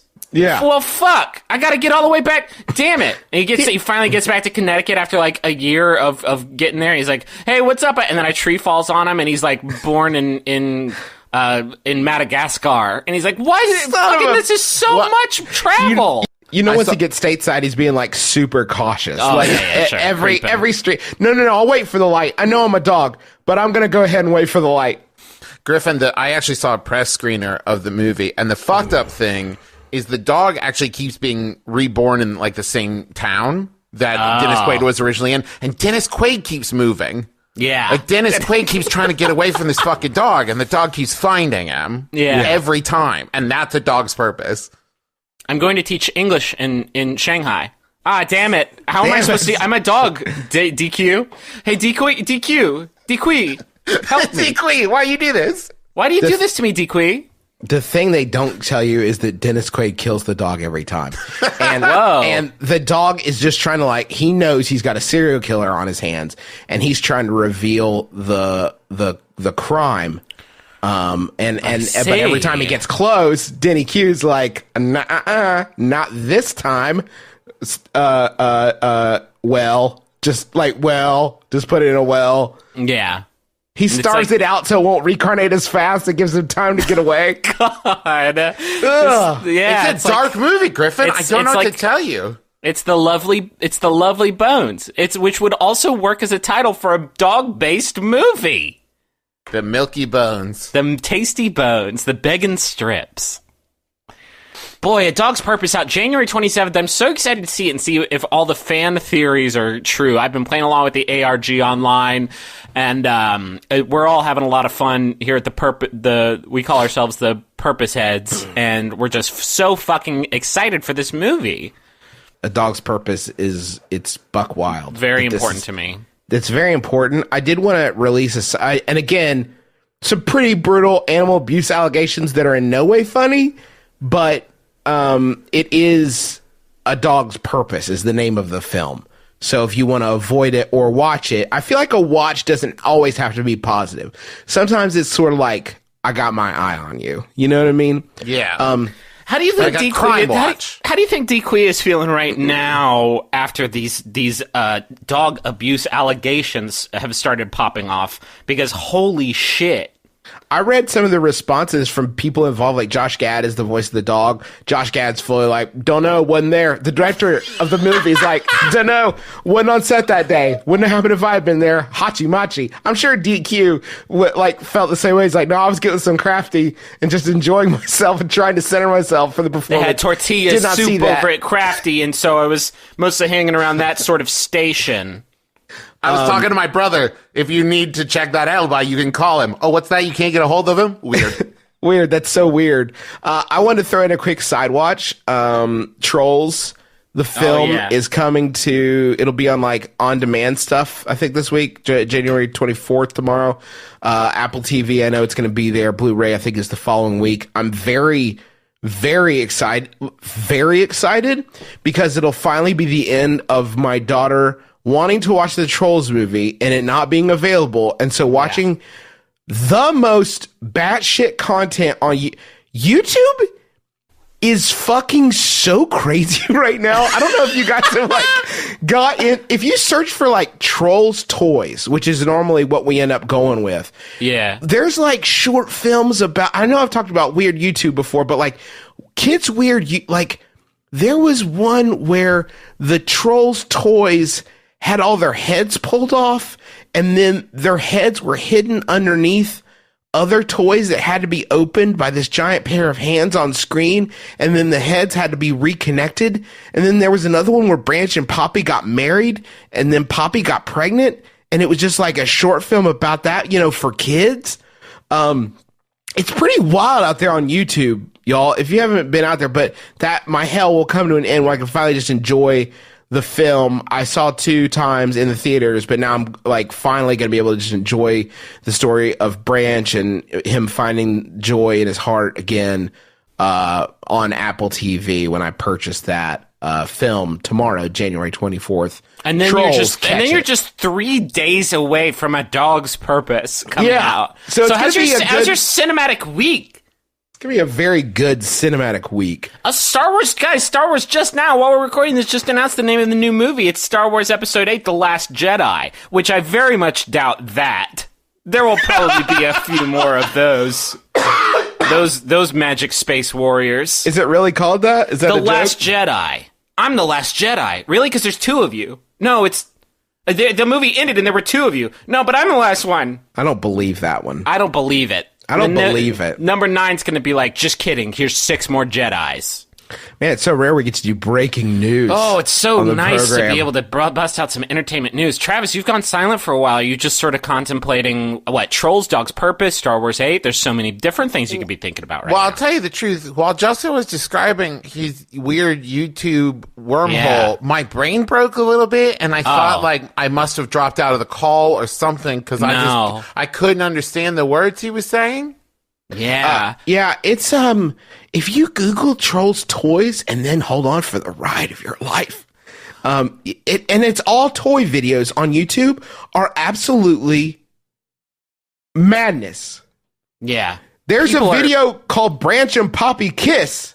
Oh, a lot of people have been waiting for that. With real people as the trolls. It's 9 minutes long. Oh, it's just a really long smooch then. What could be happening for 9 minutes in this film? How much story development is happening in here? You know what? Here, just for a second. Just for a second. Well, this isn't going to be good for anybody, Juice. I just dropped in the Skype chat. Just for a second. If you guys could just this is actually a lot. It's a lot to deal with if you Googled trolls Poppy and Branch kiss. So on right now I'm YouTube. looking at a man and he's doing green face and he's got some blue Goku hair and it's just a lot of build up to the kiss. I'm kind of hopping around, kind of scrobbling through this video. Shit has 4 million almost That's 5 the million worst views. thing. We're done with. It's over, Johnny. We got to stop. We got to do questions. We got to do advice. We got to do What questions is that? and advice. No, we can't. Nobody can see It's this. probably a Bergen. The Bergens eat the trolls to be happy. So listen. It's pretty crazy out there on YouTube right now. People are putting lots of videos up on YouTube right now. I was on it the other day, and I watched the first season of Bug Juice is all on there. So get at me. And you can also watch Branch and Poppy French kiss for 38 minutes. Which one are we doing? Okay. We're doing a watch. I know, but we need to pick the film for it. Here's the thing. They're all so good. They're literally all so good. Sometimes we talk about new movies in the intro, and we watch out for them. We could do a circle watch, and what if Facebook was bad? Yeah, but like some would argue it is topical. Oh, dang. See, there'd be a lot of material there if we wanted to go with that as the watch, because I could do a whole, I get all these, Dragon Puzzle Kingdom invite. No, that won't do it. We could do Slight, but I actually am legit excited to see Slight, but maybe there's some we could maybe tie it to the Now You See Me verse. Fate of the Furious didn't talk about the new. Wait a minute. I got it. All right. Ooga chaka, ooga. Where are we going? Chaka. The Guardians of the Galaxy are back. Hey, them. And yeah, I'm watching out for them because they're back in a big way. The whole team is back. Superman, Batman, Chris Pratt, all the dinosaurs. The Parks and Rec gang are in this one. Plant woman, tree, small tree, raccoon Tree gun king. haver. Condor Man. There's actually this one's got 7 raccoons. They've upped the stakes. Whoa. There's a tree and there's a Strom fella and then there's 8 or 9 raccoons. Fuck these raccoons and fuck Guardians of the Galaxy and everybody involved with it. I'm here to talk about Chuck. It's back. They did it. We got it 6 seasons in a movie, and he's back playing Chuck. And is he a spy or not? Yvonne Stravinsky is here too, and she is definitely a spy. And I just clicked through, and this is apparently a boxing movie with Liev Schreiber, which is good. Friend of the show. Friend of the show, Liev Schreiber. I was hoping it was Chuck, because I do want to talk about my theory that Chuck is just a gritty reboot of the computer wore tennis shoes. I won't let you talk about that on our podcast fucking ever again. You've done it once. Have I brought it up before? Yeah, but you've Really? done it before. I want to go back to Boss Baby now. Still making a lot of money. I will say that. Making money hand over pudgy fist is Boss Baby. Boss Alec Baby. Baldwin is back. He's back as a Jack baby. Donaghy, a baby. Here's- From 30 Rock. He's a baby. What I love about this, I have a baby now, but it's not, he doesn't talk. He's not Alec Baldwin. He doesn't wear little suits and do whatever this wonderful baby does in this movie. And so now I can look at my baby and I'll be swept away into a world of make-believe and stuff. I have if you're listening, creators of Boss Baby, and it might be a little late now because your movie's out, but I would like to pitch a tagline for your movie. Little late. Yeah. A little bit late for it. But here's the tagline: Look who's talking now. And it's it's like Q. Look who's talking now. A babe. This wild baby. A baby. Yeah. It's a baby. A baby in a suit. business-like. Who ever heard of such a thing? His parents are putting him in those suits. I don't know if that's What's a the big story angle with in the Boss film. Baby? Does he? This is like the one animated film I haven't seen. I haven't Can't seen remember. it either, but I would like to theorize, just based on the 3 seconds of trailer I've seen, what I think Boss Baby's about. My theory: Yeah. the boss is a fully grown person who has been cursed to be a baby, to remember what life was like before he cared about only business. About money. So at the end of the movie, he realizes his mistake. He's transformed back into a fully grown adult, which makes for, I would say, a pretty rough day for his parents. Yes. Ooga chaka, ooga, ooga. Remember? It's like a dancing boss baby. Okay, you've confused me because that's the second time you've done that in the intro bit. It's just hard for me to get on board with a watch about some little baby that I don't care about. Some Alec Baldwin baby. It, honest to God, I find it hard, and this is not a joke, to care about any watch other than Trolls 2. Yeah. Like, I'm looking so far forward, it's hard to be in the now. I'm looking forward to that. Griffin, did you see the new Fast and Furious movie? No, I didn't. I missed it. I haven't seen it yet. I heard that. I mean, I know that my big friend Vin Diesel turns on his family, and I'm just okay pretending that this one doesn't exist. I guess if that's the route they want to go, here's the route I'm going to go. Not to the movie theater. I'll go to the Baskin Robbins instead, or something. Find some better way to spend my time if you're going to betray my family like that. And that's 5 minutes. Okay. All right. Now, Jesus Christ. I can't believe how long we talked about Boss Baby. it took... that took longer than I mean, we went 30 seconds over. We could have stopped back there a while ago. That was you're assuming that was all just in pure, gonna make the show, unedited, fucking nonstop guild. I'm not saying Boss Baby's a bad film. I'm saying I don't know the Boss Baby. I don't know the Boss Baby. I'm looking at a picture and he looks very smug and he's holding a cookie, which, like, you're a baby. If you ate that, you'd die. You know what I mean? Yeah, for sure. Babies can't have cookies? No, not when they're that small. They don't know how to chew or whatever. Does the Boss Baby have teeth? Uh-oh. Oh, shit. Travis has to go.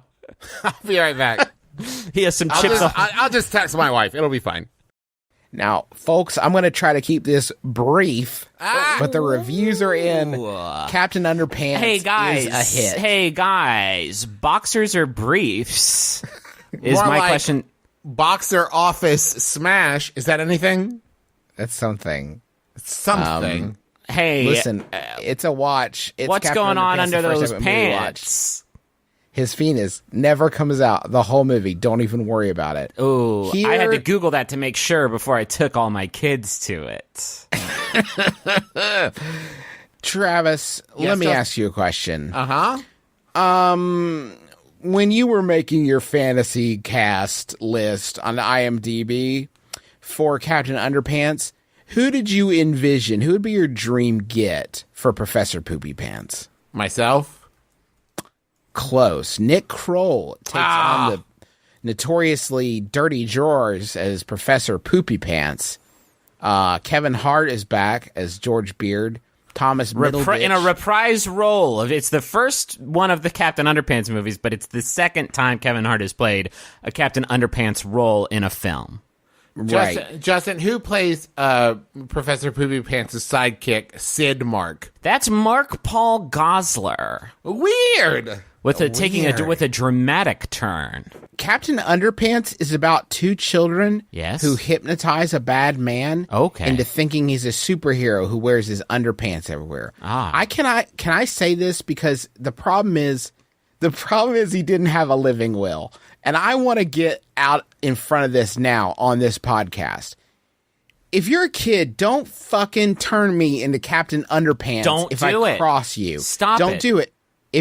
But listen, if they do, this is so hard to say because nobody wants to think this way. You know, you want to think everything's going to be fine forever. But if you see me on the street wearing a cape and my underpants and I've been hypnotized by children, and please confirm I may just be at some sort of parade, but if I have been hypnotized by children, I need you to bring me down. All right? Oh, shit.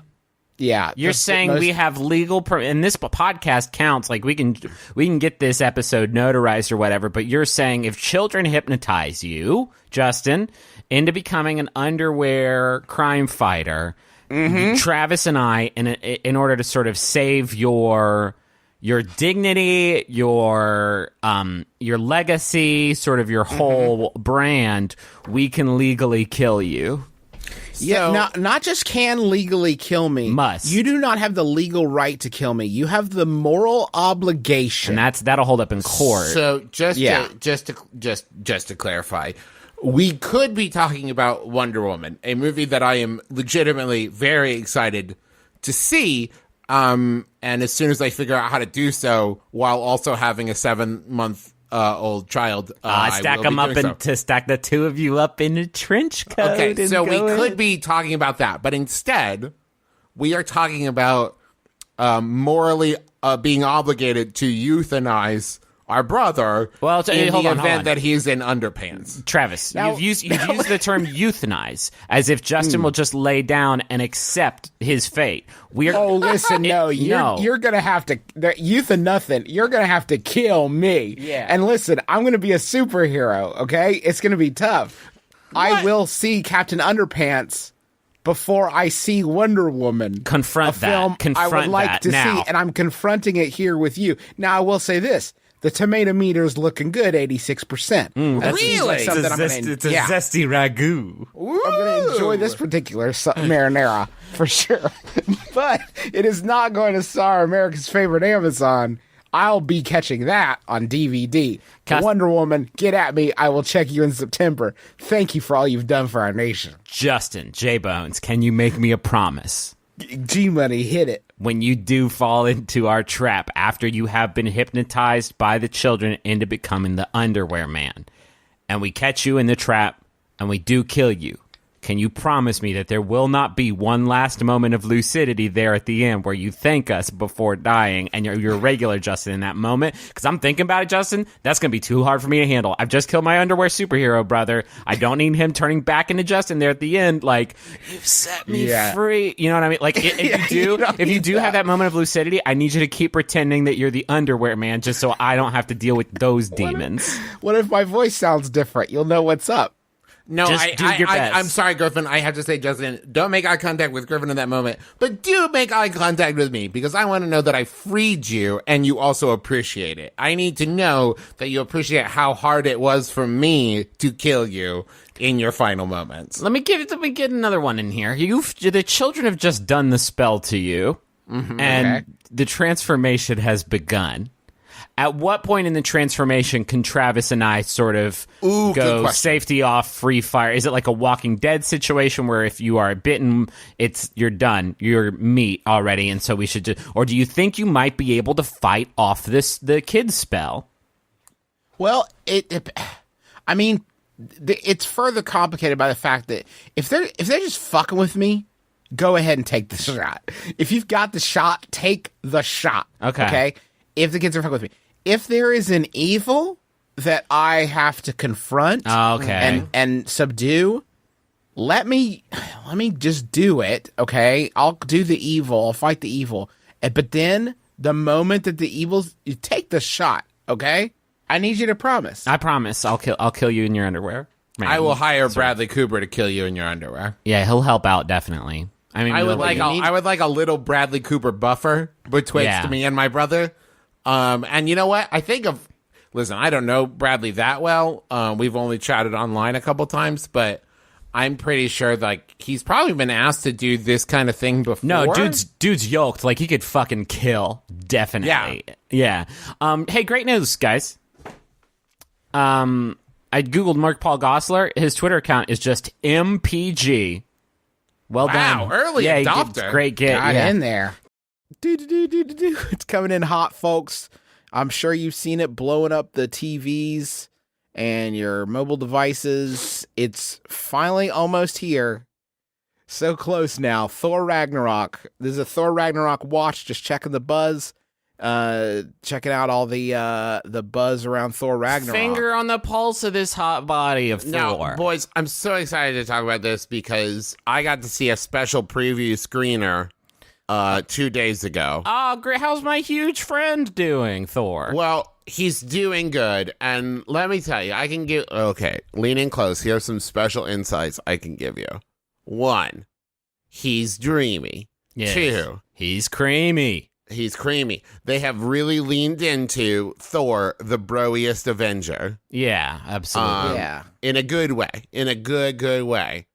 Okay. I will also say that as I watched the movie, the preview screener, I liked to imagine that there would be someone who would go to see this movie who knew nothing about the Marvel Cinematic Universe and had never read a comic book before in their life and maybe didn't even know anything about Norse mythology trying to make either heads or tails of this movie, and it made me very happy because of how often the sentence, "Now who's this beefy fellow?" would pop up in their heads. Now, Just a lot of beefy boys. how many A lot of beefy friends? boys. How many beefy friends? Give me an exact number. I would say, Griffin, all the hamburger buns are empty because all the beef is in this movie. Well, Now, I That's not a number. 12? Maybe? okay. now we're just a few days. This came out on November 3rd, so we're getting close to release here on December 4th. American release. It came out in, I believe, Japan, November 3rd. Yes, Okay. they love the huge man Thor and all of his much smaller friends, except for the green one, who can Green sometimes get Buddy. bigger. It's Large Man Thor and Green Buddy. And my green now- friend, the Hulk, or Bruce. I saw that Bruce is in the film, and I heard that there's a scene where he says, Thor says, "Why do we need the strong man here? I am strong. Yeah. We do not need two of the strong men. Bring me someone who can fly, or perhaps a laser boy." And Thor doesn't understand why there needs to be another two strong man. And let's talk about Avengers composition. Let's talk about it team comp in terms of tank, DPS, healer, right? There's Vision, right? He can go through walls. That's fun. Hawkeye shoots a bow and arrow and sometimes says really sexist stuff. And then there's Black Widow, who does all kinds of flips and spins. Rogue. And then we have and Iron Man's got beams. And then there's 4 strong men. It's like, do we need 4 of just, what do you do? Strong. I do strongness. Now, Trav, tell me about the scene. I heard there's a scene where Thor says, "You may be strong, Hulk, Bruce, but I have this hammer." And then Hulk takes the hammer, and Thor says, "I'm no longer needed, and I will step away." Yes. And then he retires. Yeah, and that comes 5 minutes into the movie. Wow. Yeah, and then the rest of the movie is Hulk as Thor. And they keep calling him Interesting. Thulk, which is cute. I like that. And it keeps cutting back to Thor, at the supermarket, or he gets married, has a kid, serves on the PTA. That's nice. Is the sun big and green? No, the son is actually kind of a nerdy, puny guy, so Thor has to deal with that. Now, I heard another scene that I saw. Now, this was on a Fandango bonus clip that I got for pre-ordering tickets for this movie that opened a month ago. And in this bonus clip, after Thor raises a family, Hulk comes to his house and says, "I am stronger than you. I will teach the children to be strong. I'm the father now." And he becomes... And Thor says, "You're right." Yeah. And Hulk becomes Thor's kid's dads. Is that in the Is that one- final? did that one cut? get Ragnarok Absolutely. That's actually, Justin, I'm glad you brought that up, because that's actually a post-credit scene that dovetails with Daddy's Home 2. Oh, good. I was hoping we could talk about that picture. Yeah, in so the then podcast. it's all in the Daddy's Home multiverse. And that's when Samuel L. Jackson shows up and says, "I'm putting together a team of stepdads." Yeah, I like the scene in Daddy's Home 2 where the Hulk comes and crushes, then eats just all the men in that picture, and then they're gone in real life, which is really cool and fun and great.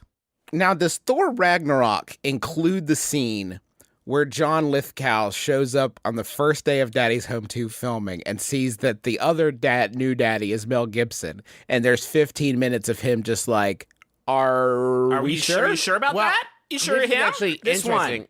I actually also got a preview screener of Daddy's Home 2, and without the CGI, and what they haven't released yet, maybe this is a special bonus thing, but John Lithgow is not in the movie. It's all Andy Serkis motion capture. Yeah, because And John then Lithgow they walked CGI over him in. and saw the comedy duo, the hysterical duo of Mark Wahlberg and Mel Gibson they put together, and he pulled out his grappling hook and ziplined away. But Andy Serkis stepped in. He was like, "I have no problem with these two."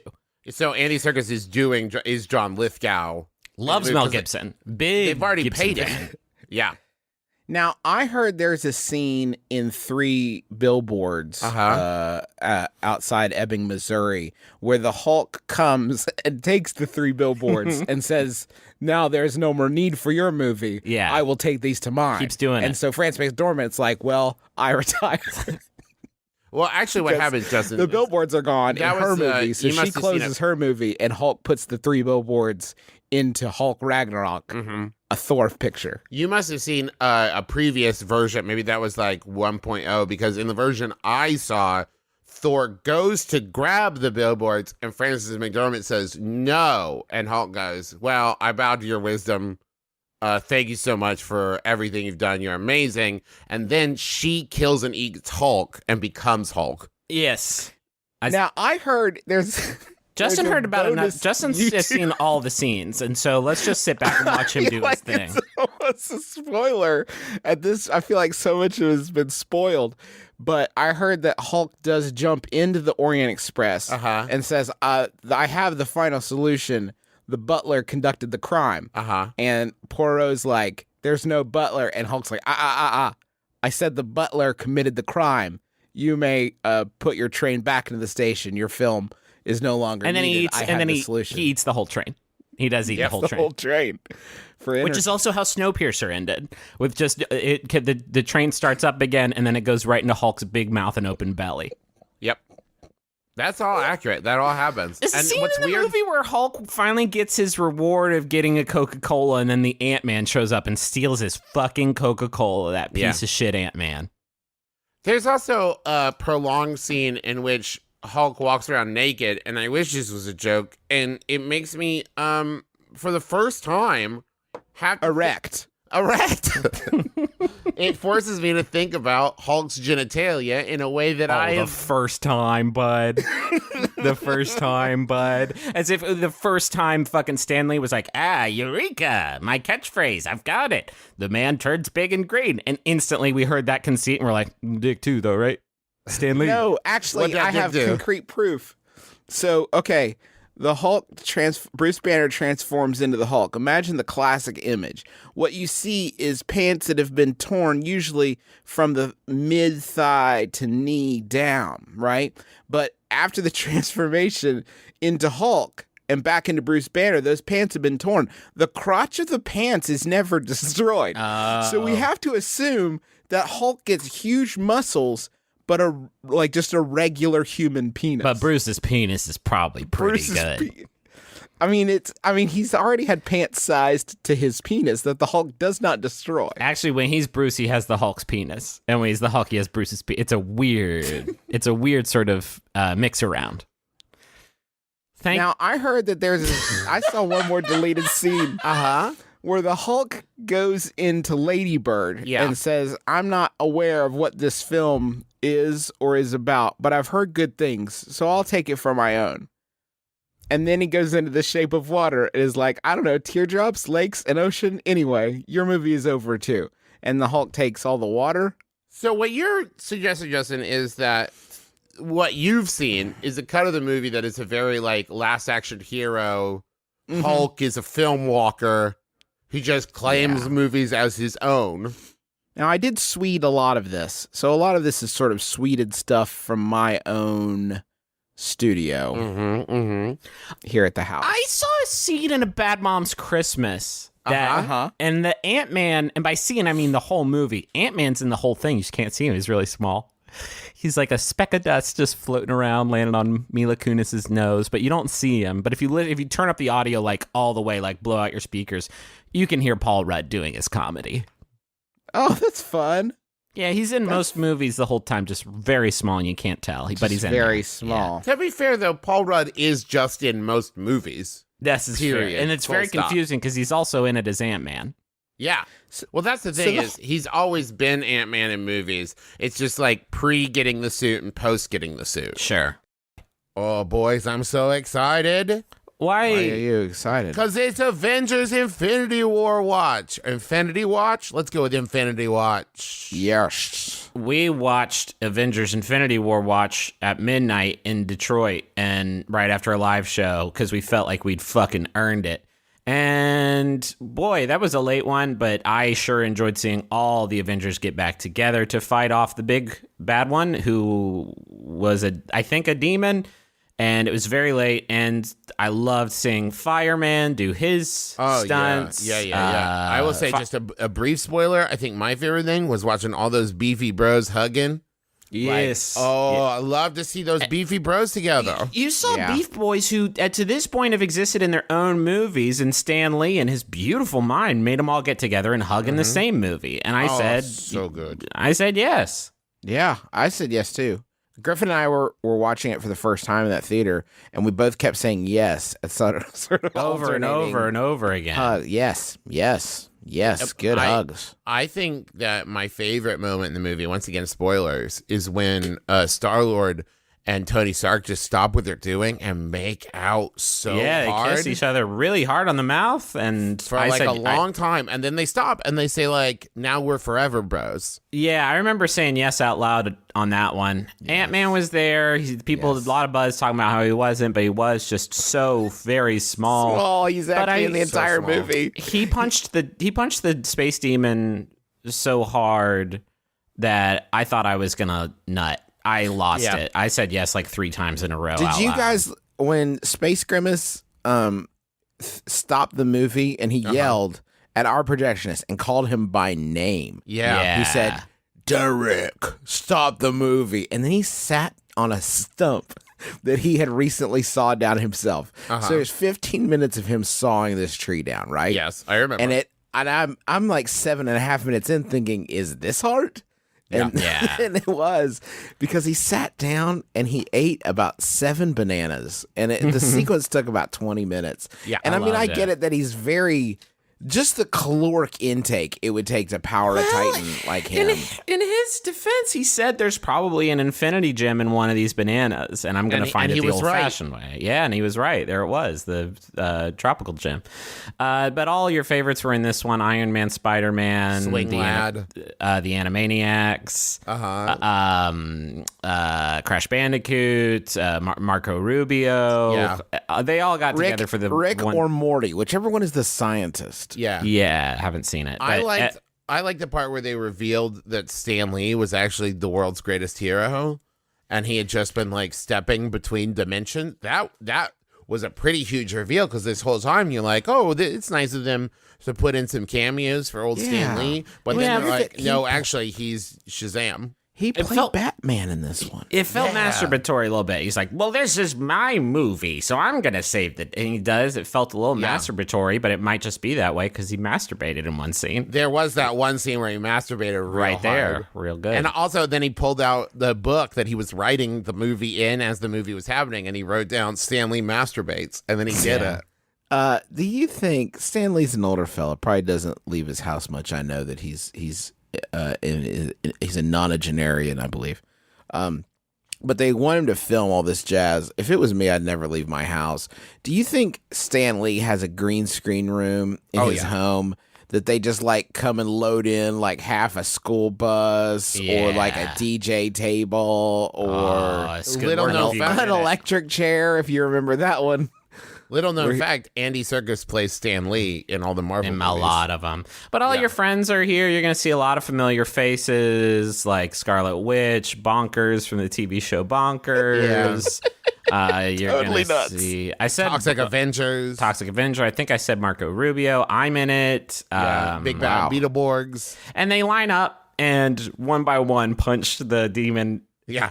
And he stands there and he's like, I'm too tough for this. And Stanley gets the killing blow. So, yep. Anyway, it's a pretty bad movie. And I don't know why everybody liked it so much, because I thought it was trash. It's not a good movie. There's a lot of masturbation. Have you heard of this? The masturbation, the 20 minutes of banana eating, the 15 minutes of log sawing. It's just not a good, put together film. Bonkers just sort of runaway racism. Yeah. Oh, huge.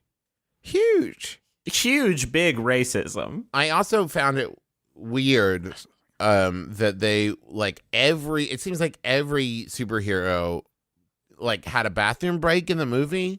And like the movie would stop Yes. while they'd be like, I have to go to the bathroom. And then everybody would just stand around like while Drax or, Thor or whoever like went to the bathroom and they'd wait for them to come back. I also thought it was weird when Drax changed his name to Rax and then tried to sell everybody roast beef sandwiches. Yeah. Here's the one that killed me. This is where please. the one where I had to get up and leave. There is a 37-minute steady cam shot of Peter Stormare scrolling through DirecTV listings. There's nothing on. There's nothing on. There's nothing on. I don't want this. I've seen this episode of Mystery at the Museum before. There's nothing on. And it's like 37 minutes of that. There's no, like, sometimes if you look out the window, you can kind of see Green Lantern, like, flying around. Or something, but it's like, by and large, there's nothing happening in this scene that moved this narrative forward. I did not say yes once during this scene. No. I did not say yes once during the banana scene. I did not say yes. I said yes once during the Stanley jerk-off scene. Just once. Yes. And you know when I said it. When he said Excelsior. Yeah. I remember. I will say, all in all, I like the Beefy Boys hugging. Yeah. I like the Stanley fight scenes. 3 out of 5. Well, it's important that we do a review every time we do one of these segments. We've always done it. Yep. You got to put a number on it. If you don't put a number on it, it doesn't count. I am literally vibrating with anticipation because we got ourselves to watch Jurassic World, Lost World Kingdom of Dinosaurs. Coming out, who knows when? That's what makes this watch so exciting. I don't even know when the movie comes out. You've all seen the posters that just say Jeff's in it. Yeah, it's and everybody's so excited about Jeff coming back, doing his thing. Jeff's in this one, folks. He's in it, confirmed. Yeah, we got a lot of sort of classic stuff in here. We got Jeff in it, and he says the great line about how everything can get all fucked up sometimes. Mm-hmm. And Richard Schiff comes back. He gets chomped by another Tyrannosaurus Rex. Mm-hmm. Well, he got robotic legs after he was chomped in half the first time. Yeah, his top half lived inside the T-Rex for a long time, but then he got out of the Sarlacc pit like Boba Fett, and then they gave him new legs, and then he shows up to the park like, I think I'm really going to be able to... And then a pterodactyl comes, picks him up, drops him in a T-Rex's mouth.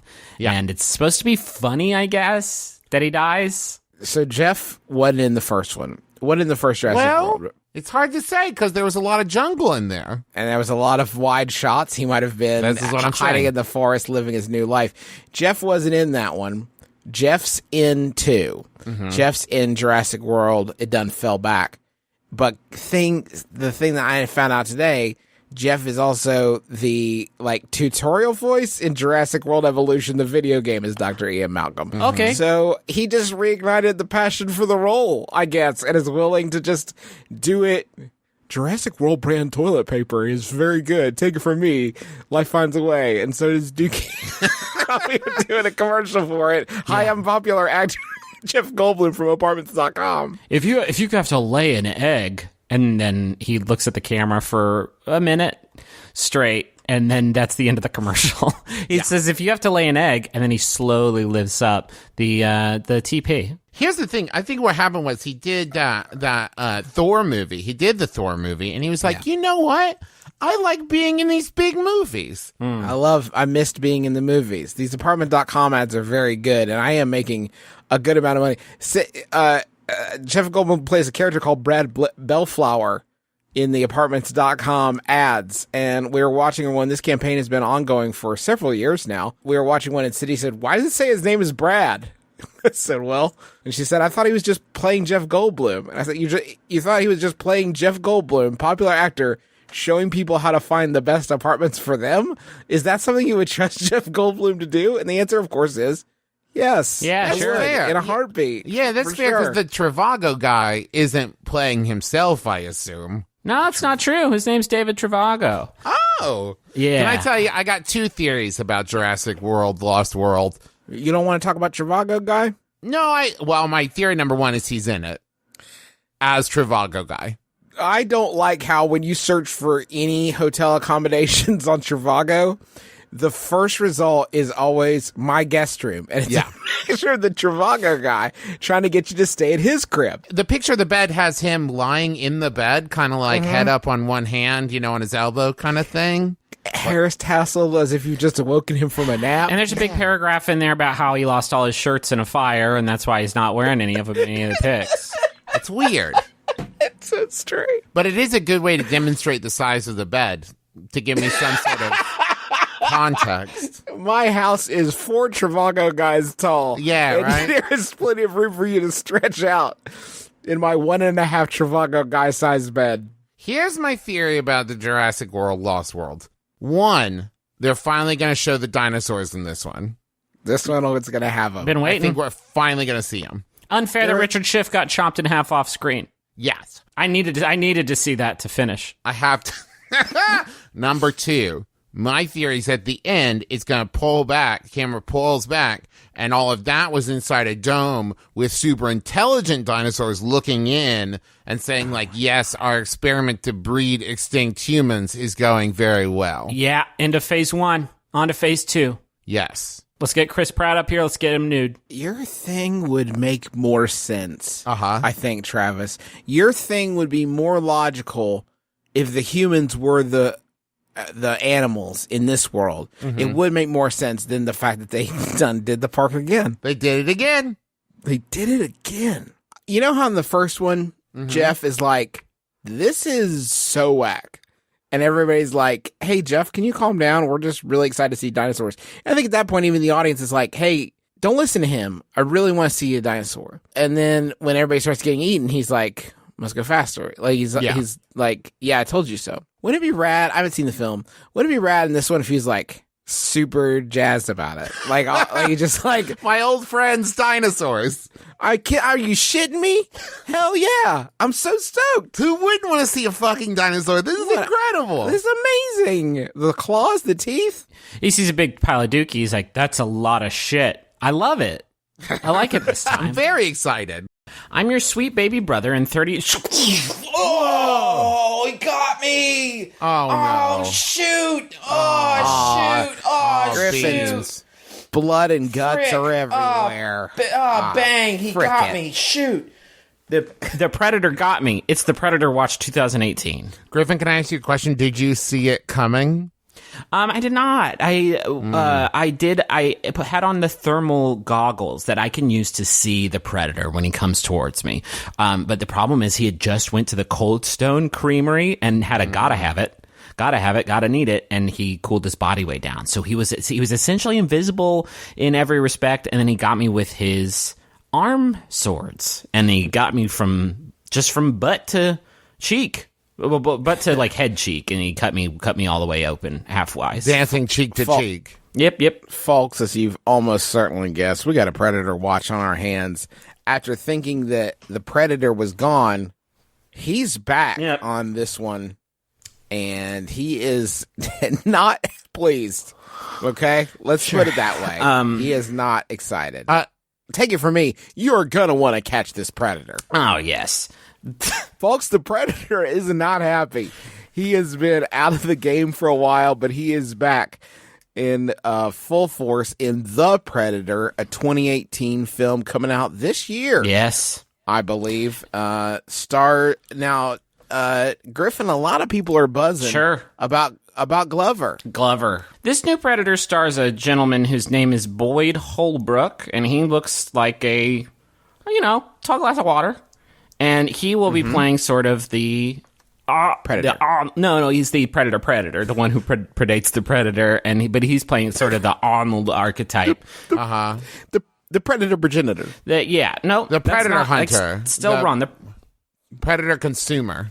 The one who gets the Predator, and this role in Predator 2, this role in Predator 2 is filled by Danny Glover and/or Gary Busey, depending on how you looked at it. And obviously, Predator 1, you had Arnold Schwarzenegger and just a whole lot of just sort of thick-armed gentlemen in that one. The Predators, it's important to point out, cast this sort of thick-armed gentleman role as Adrian Brody, which it still seems that's where we're going, huh? That's where we're going, Just gonna go ahead and get him in the mix, huh? Great, talented talented, great and talented. Arms? Did he beef up a lot for that? No, I mean, you could still fit about 9 Adrian Brody arms comfortably inside of one of Arnold's gloves. You know what I mean? Mm-hmm. Yeah.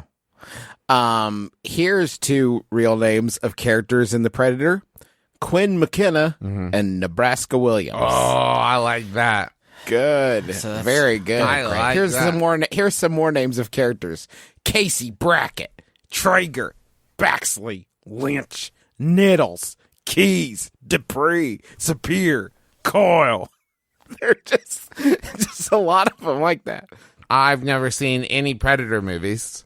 Seems like a good one to start out with is The Predators. Yeah. The Predators. I mean, I know. Is The Predators, that sounds like a sitcom starring Predators. That would be so funny. Oh, like the Geico Cavemen, but with invisible alien guys. Cavemen. They did Predator. Good. Predator 2. Love it. Predators. I don't know. Where are we at? You've kind of lost me. It's been 20 years. Predators? Okay. And then this one is The Predator. So I guess a lot of the Predators were like, that's probably enough for us. We're going to go. And then one Predator was like, I'm going to kick it and just kind of see where this all goes. Well, so the next one's going to be they actually snuck it out so that people wouldn't steal the film by calling it A Predator. And people were like, well, I don't want to just see a Predator. I don't want to see a Predator. I want to see some Predators, the next sequel. And this one's going to come out. A few Predators. And in this one, they're going to go back to... They're actually going to get Adam Brody in this one. And he's going to be very sort of sardonic to the Predator, who will spit its acid at him. Oh, my God. Can you guys imagine? What if they crossed Predators with The Predator? And I think they'd call it The Predators. And I think it might go a little something like this. There's not going to be an end to this joke. There is not going to be a middle to this joke. Glomgore, I'm home. I don't know what like Predator naming conventions are. No, Glomgore is more or less it. Okay. Why can't they give the Predator a name? I mean, most of the one is like, this one has dogs. This one has 2 swords. And that's kind of this one is bigger than the other one and sort of tears its head out. This one has a bad credit score. Anyway, The Predator, we're all very excited. I feel like this is the first one where you guys really aren't fucking excited about it. I have don't know never. About the Predator. Here's what I know. They got masks, and underneath their masks are faces that look just like their masks. But now that I'm thinking about it, that is generally how masks work. Like if I take off a mask, it's generally human shaped. Isn't that true for all of us, though? Oh, that's so deep. I know that they can turn invisible. They can see heat. And so you put mud on yourself, and that both is going to protect you from the Predators, and also it's going to soften your skin up real good. They have, I think, lasers and swords. They hate aliens. Travis, for someone who's never seen these films, are you trying to hustle me somehow? Are you about to bet that you don't know about the Predator, but then you've seen all the movies a million times, and you're actually about to take all my lunch money? No, Griffin. I've just watched TV ever. Okay. And so I've seen the references. I love The Predator. Okay. This film, I am wild about, and Griffin's right. I haven't been letting my enthusiasm show through. That's the problem with the 2018 ironic detachment. I'm wild about The Predator. Yeah. The movie, I saw the first one when I was too young to see it. Like everybody who saw the first Predator movie. It was too young to watch it. None of us were ready. Got a little spooked. We were all a little bit young to be seeing this one. Trav, here's the story with this guy. He is not angry at us. He's not disappointed in us. He's just above us. And so he hunts us like the dogs we are. Wow. The Predator is the first one where we deserve it. And I think that we all should welcome the Predator and say, we get it. Wait, is the Predator the hero of the movie? It depends on how you look at it. You got to say, Predator, you take a turn. In this one, the Predator is the hero.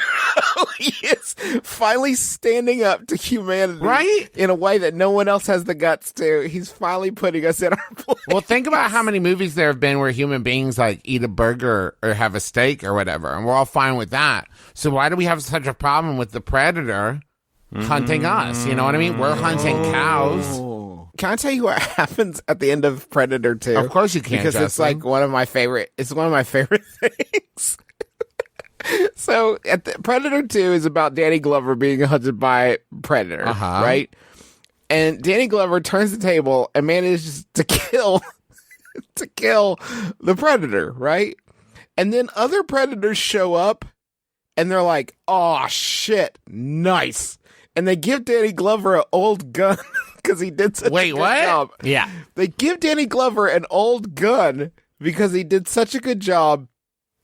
And that's it. Now, and he technically becomes a predator. They're saying, like, now you are a predator. And what's great about that movie is they really wanted Danny to be, like, in it. So they didn't tell him it was a movie.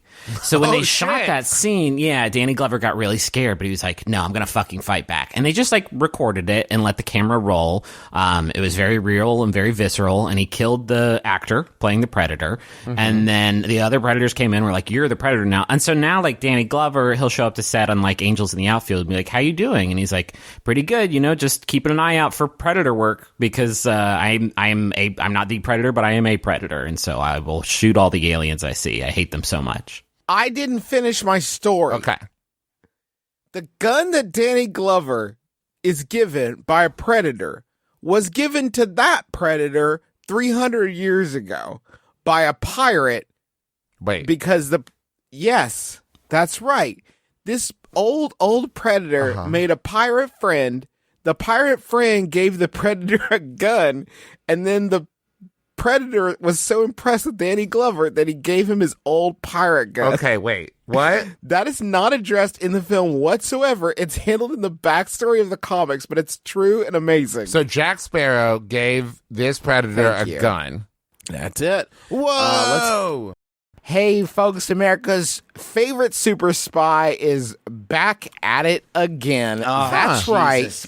Johnny English is striking yet again. God. He is back, and he is crushing it. We got a Johnny English Strikes Again watch. And now, folks, this one is coming to theaters. Believe it or not, is what it says here on the posters. It says, yes, coming to real movie theaters in America. I shit you not. Johnny English Strikes Again. Now, Justin, you did say America's favorite super spy, but is he not British? Our favorite, okay, well, our other one's James Bond, and he's British too, and he's still American. Oh my God, you're right. Stodgy I thought our favorite was Jason Bourne. Not what no about more. Ethan Hunt of the Mission Impossibles? Too self-serious. I want a super spy who can drop his trousers in the middle of a funeral or something and go like, oh no.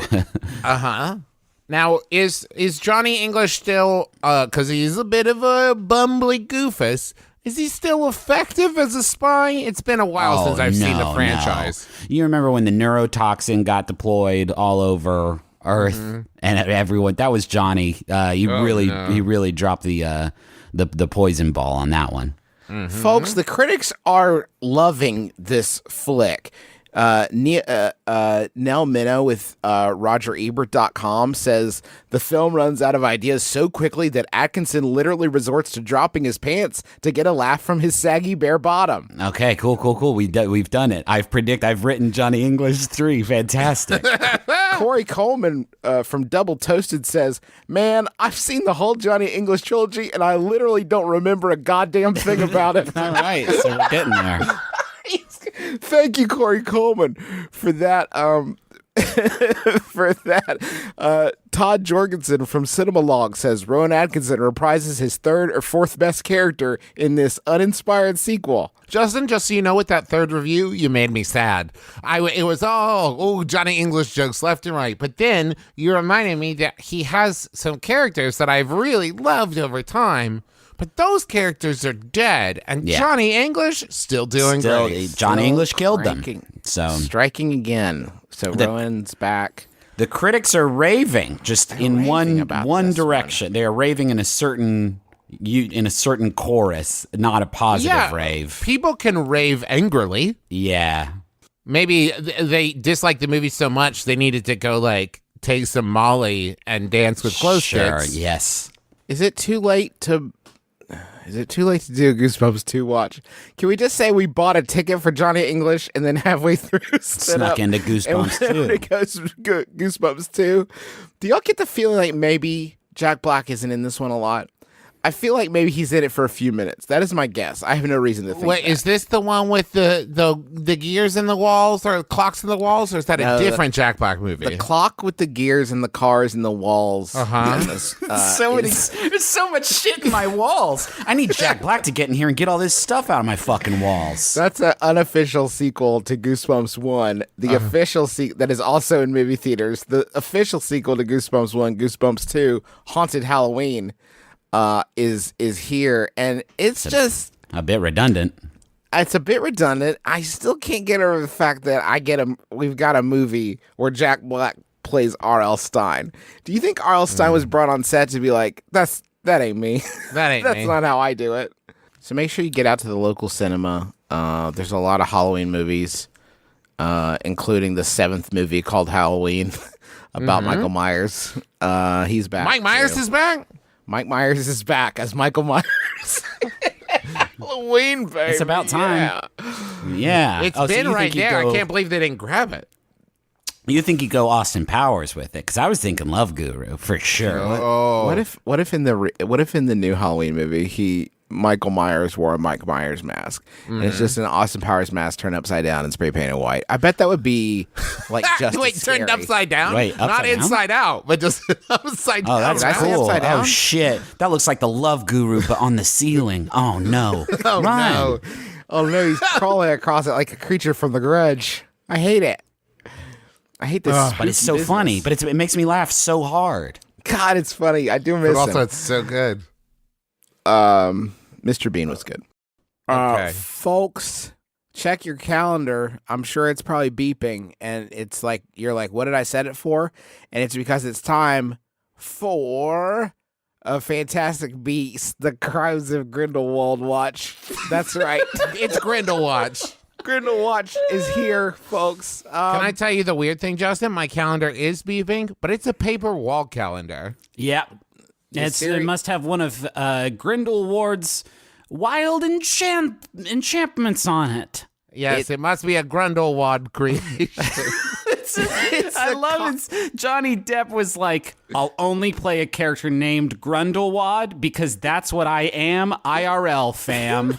I like this series of Fantastic Beasts because it gives me the opportunity to feel what it must have been like to be a grown-up when Harry Potter was extremely popular. Yes.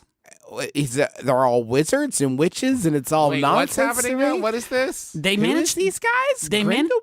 They split the uprights of me, Griffin McElroy, who waited in line for a midnight release of not just one, more than one of the Harry Potter books, to now in 2018 having disdain for Grumblegord and his curse. That was me, and now it's so not me, Grumblegig. I just don't care about the works of Grundlegig.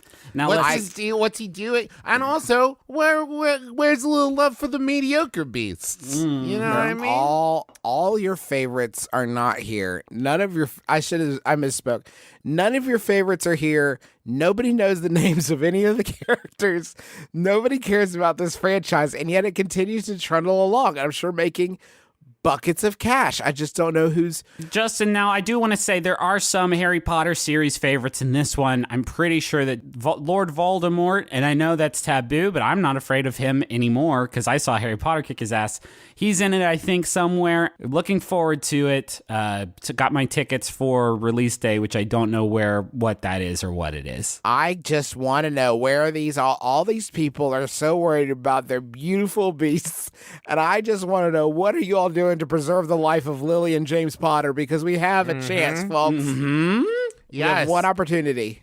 Oh, shit. And then J.K. Rowling could just follow her dream and do a completely reimagined Harry Potter series where she starts back at book 1. Oh, and this time, Lily and James, totally alive. Totally They're part fine. of it.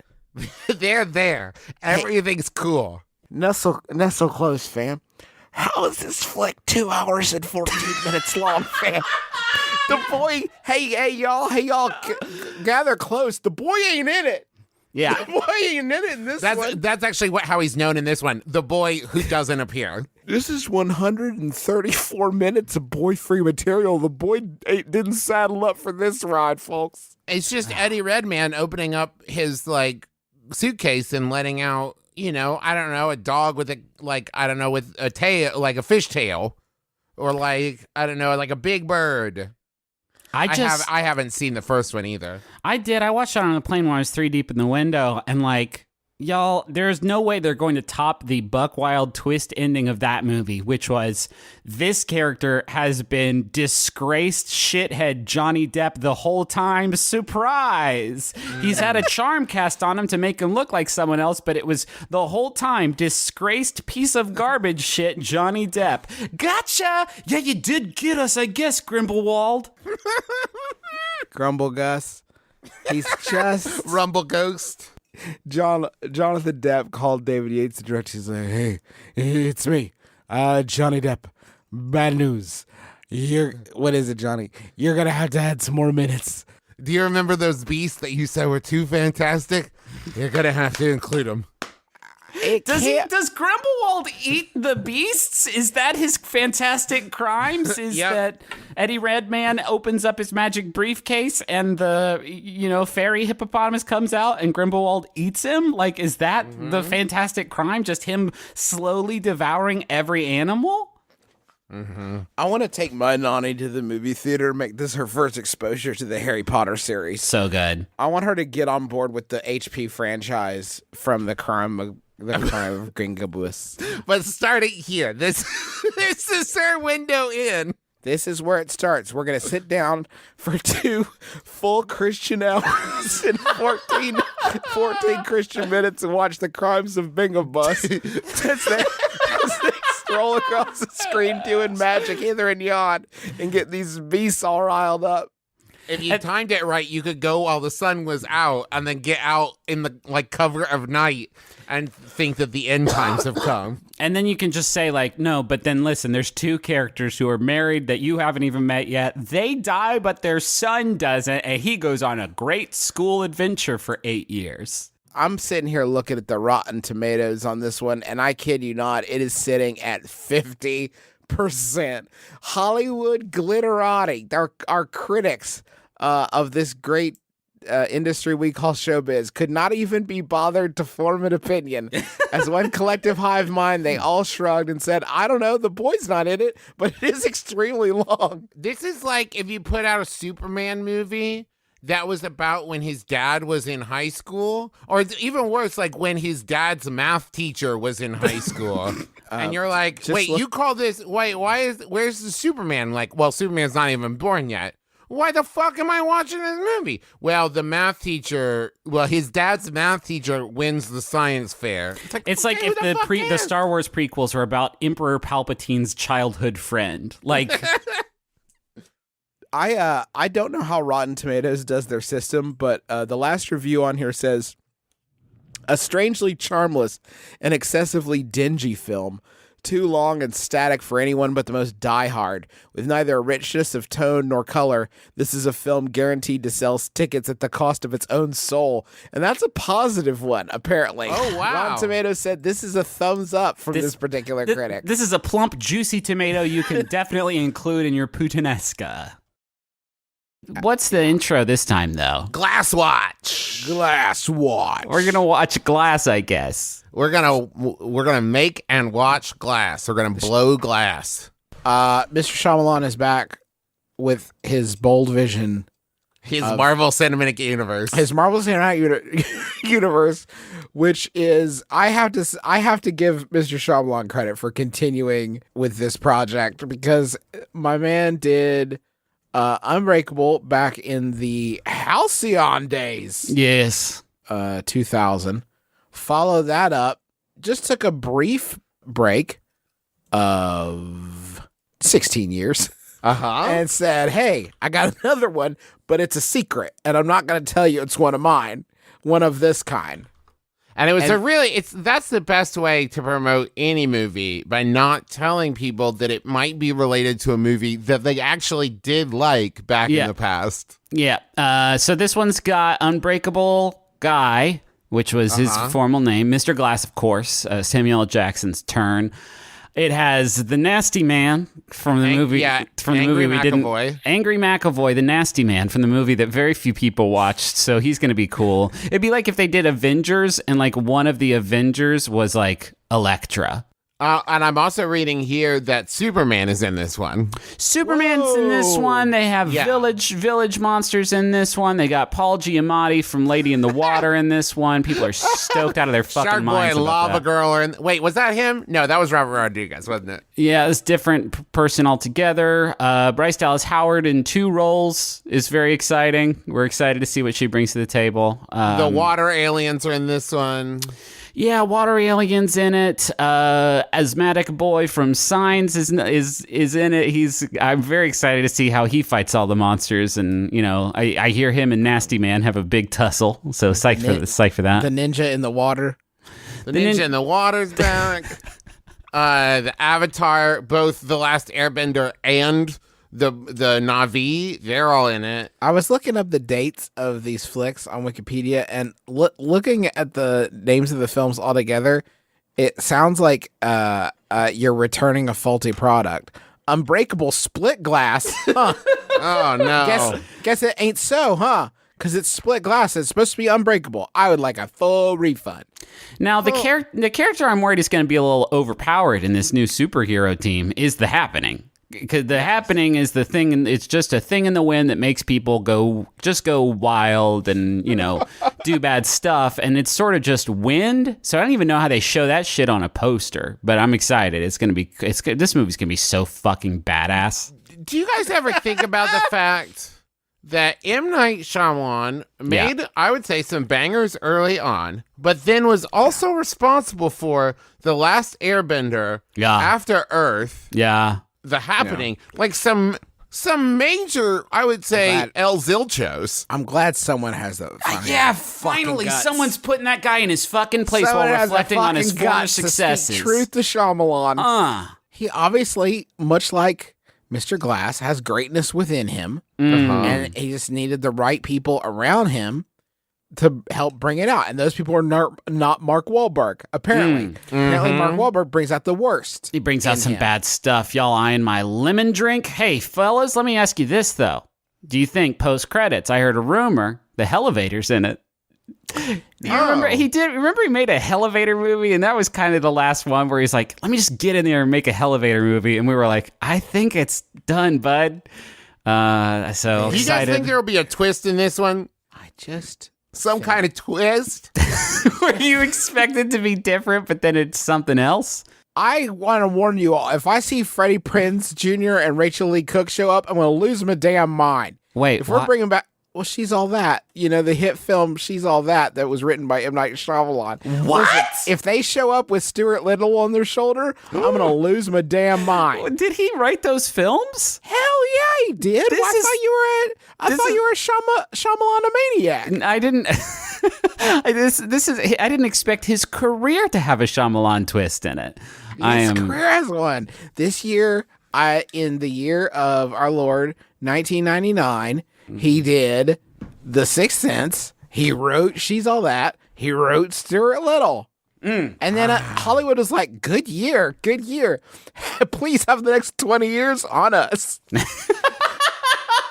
So I'm going to be in this theater fucking open. If they do midnight showing, I'm in here. I've got to know. Midnight Shyamalan? I must fucking know. Is that what the M stands for? Absolutely. Midnight Shyamalan. My name is Midnight Shyamalan. The M is for mid? So I'm done talking about, I feel like we were mean, and now at least go on. The end of it. Yeah. This is the last film in the trilogy. Sure. The trilogy of films. This is the third one. And I was sad to hear that it's a trilogy, but then I got happy again because Wikipedia says that he said that he's open to making another one if he gets a good idea. Fuck yes. Yeah, I guess he has become seasoned with age and will wait to make a movie until he does have a good idea, which I think is good and inspiring. Seasoned with age is a good way. His career is kind of like that old cast iron pan that you got in your drawer, and you're not supposed to wash it, but it's got a little bit of happening in it. But it still has that Sixth Sense spice in it. But you had to let the happening burn in it a little bit. To get that crust. To get that village crust on it. So I'm wondering if Freddie Rodriguez and his one big strong arm from Lady in the Water is going to be in it. Just the arm. Just the arm. His one big strong. Hey, let's do some questions. I'm sorry. I thought we were going to talk about M. Night Shyamalan. Were you Googling some more? Oh, were you loading up the cannon juice? Just loading up the cannon for the great M. Night Shyamalan. Well, go ahead and blast that shit. I don't want you to get his stuff. I like more of his films than I don't like, and I feel like that might have gotten lost in translation. He's taking big swings. He wrote Lost in Translation? Come on now. I know that even he would look at The Happening and say, this one I duked. On this one is dookie. This one is a dookie for me. There's a W column, there's an L column. There's no shame in ending up in either one of those columns. But there is another column to the right of the L column that is the D column. This is for films you dookied. And listen, we've dookied a few episodes. I hear it. But I think even Midnight Shyamalan would say, I dookied The Happening, the lemon drink thing, actually all the bits. Watching Spencer Breslin get absolutely fucking bodied with a shotgun in the fucking face. Oh, no. That picture, though. What's up, Griffin? We've got another film watch. One of our great series where we pick a popcorn flick coming out that week and pretend as though we are very excited for it and that we've seen it or will see it. And this week, the funny one we got is They Shall Not Grow Old. You guys ready for some fucking gags? They Shall Not Grow Old. Watch. Peter Jackson has taken a bunch of dope ass footage from World War I and given it that. Put Jar Jar in it. Cleaned it up, put Jar Jar in it, colorized it, smoothed it out, sexied it up, crunchitized it. Now, Justin, photoshopped away all of the old man wrinkles. So put a bunch of Instagram filters on it. It's just a bunch of sexy ass Chris Hemsworths walking around. Now, Justin, I of course know everything about this film. I studied up for the watch. But for those at home that may be wondering, is there like a storyline? It's an homage to British troops in the First World War with a bunch of footage that he has like remastered with overlaid with a narrative of those who partook in the war from interviews made in the 60s and 70s. So what's uncomfortable is it's like Super Bowl. They can't actually say World War I, so they call it the big fight throughout the whole movie. The first big fight. Yeah, the huge skirmish.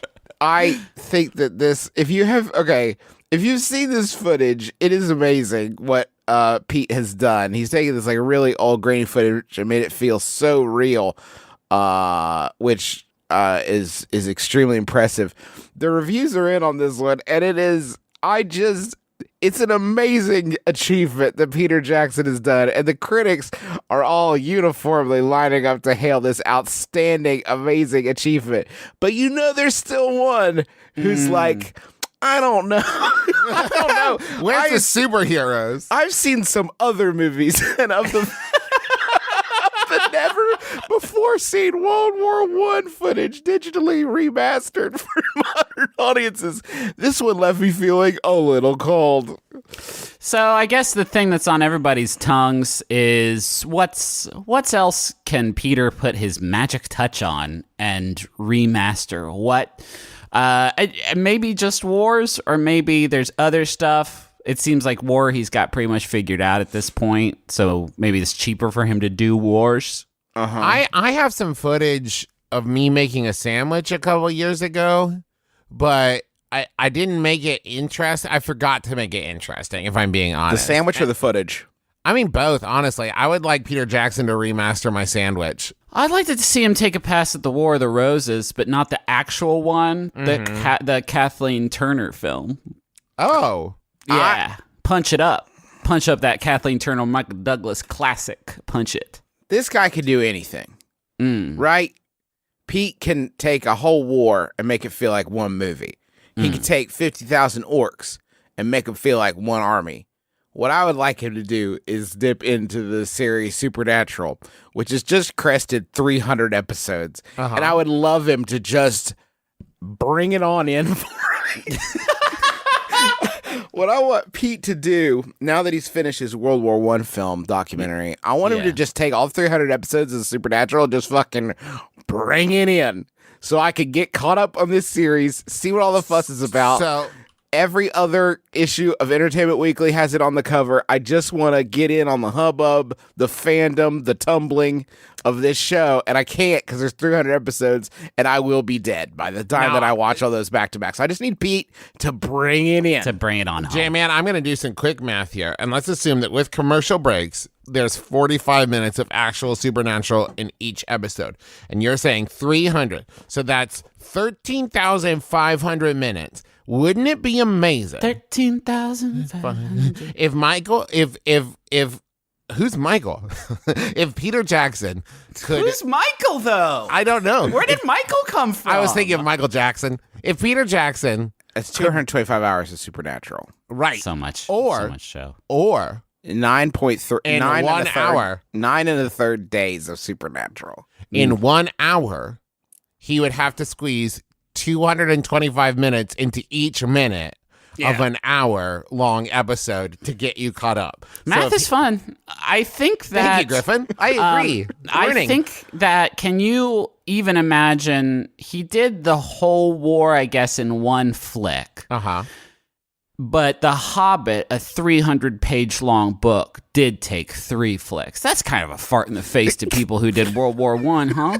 I think so. Because if they could come back and watch one of the 3 Hobbit movies where it's like, here's a 30-minute section on the kind of grass that hobbits eat or whatever, and they're like, wow, that's cool. My whole thing got blown up, but I guess that one got cut for time, Pete. Cut my whole place getting blown up for time, I guess. I think that there is...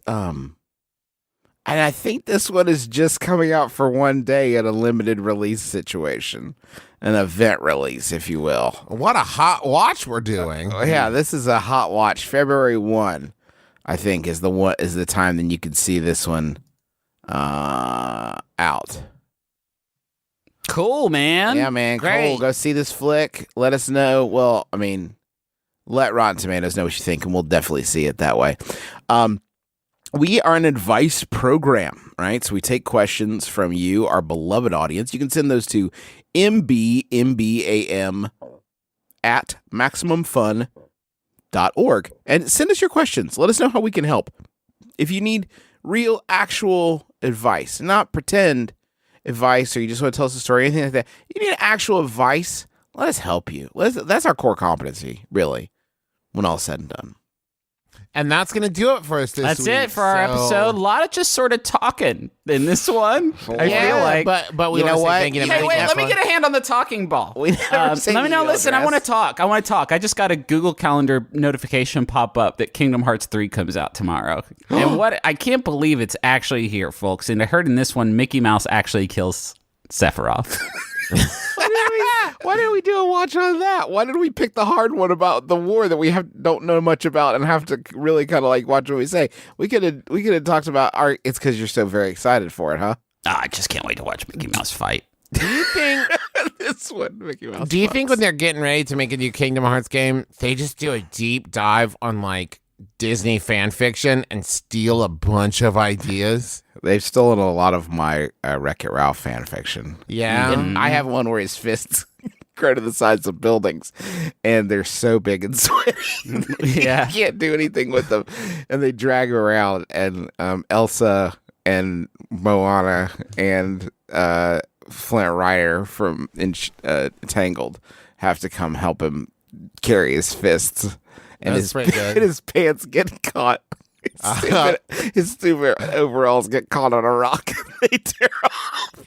Yeah. And so they're dragging him by his huge fists. And that is in Kingdom Hearts 3. I saw in a trailer, so I'm not Yeah, in Kingdom Hearts 3 does have Wreck-It Ralph with his huge fists, and he teams up with Master Chief for an Ultima summon. And his pants rip off, I guess. Pants rip off and his... But it's not a dress. It's not. But he doesn't... Listen, it's not a sexual thing. Yeah. It's just junk. It's just a funny thing that happens. And his Jim Jam's all pixelated, and Master Chief's like, I guess they're censoring your Jim Jam? And Wreck-It Ralph's so sorry. And Wreck-It Ralph's just like, no, that's what it looks like in a video game. And Master Chief then just says a quiet prayer. And he's very religious in this one. There's a lot of praying to Christ. Yeah, there's a whole Christ narrative in this one. Yeah. One of the movies that they like make a world out of is the Bible. It's great. Yeah, the Disney movie, The Bible. It sort of fully gets saved. Let's do some questions. Finally, Mickey converts. Master Chief takes off his helmet. He says, finally, I can reveal my identity. It's Jack Sparrow. The whole time it's been Jack Sparrow underneath the helmet. And then he becomes a Christian, too. This would have been a way... This would have been a way better intro. It's a shame we didn't do this one. Power of Jesus Christ.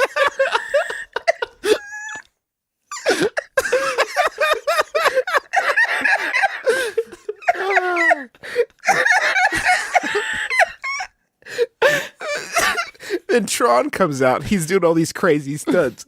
And when the camera pulls back, he's smelled out with his light cycle. John 3:16. Yeah. Tron loves Jesus too. Even Cyber Jesus, of course, but... All right. So here comes the question. At the end of Kingdom Hearts, they all get saved.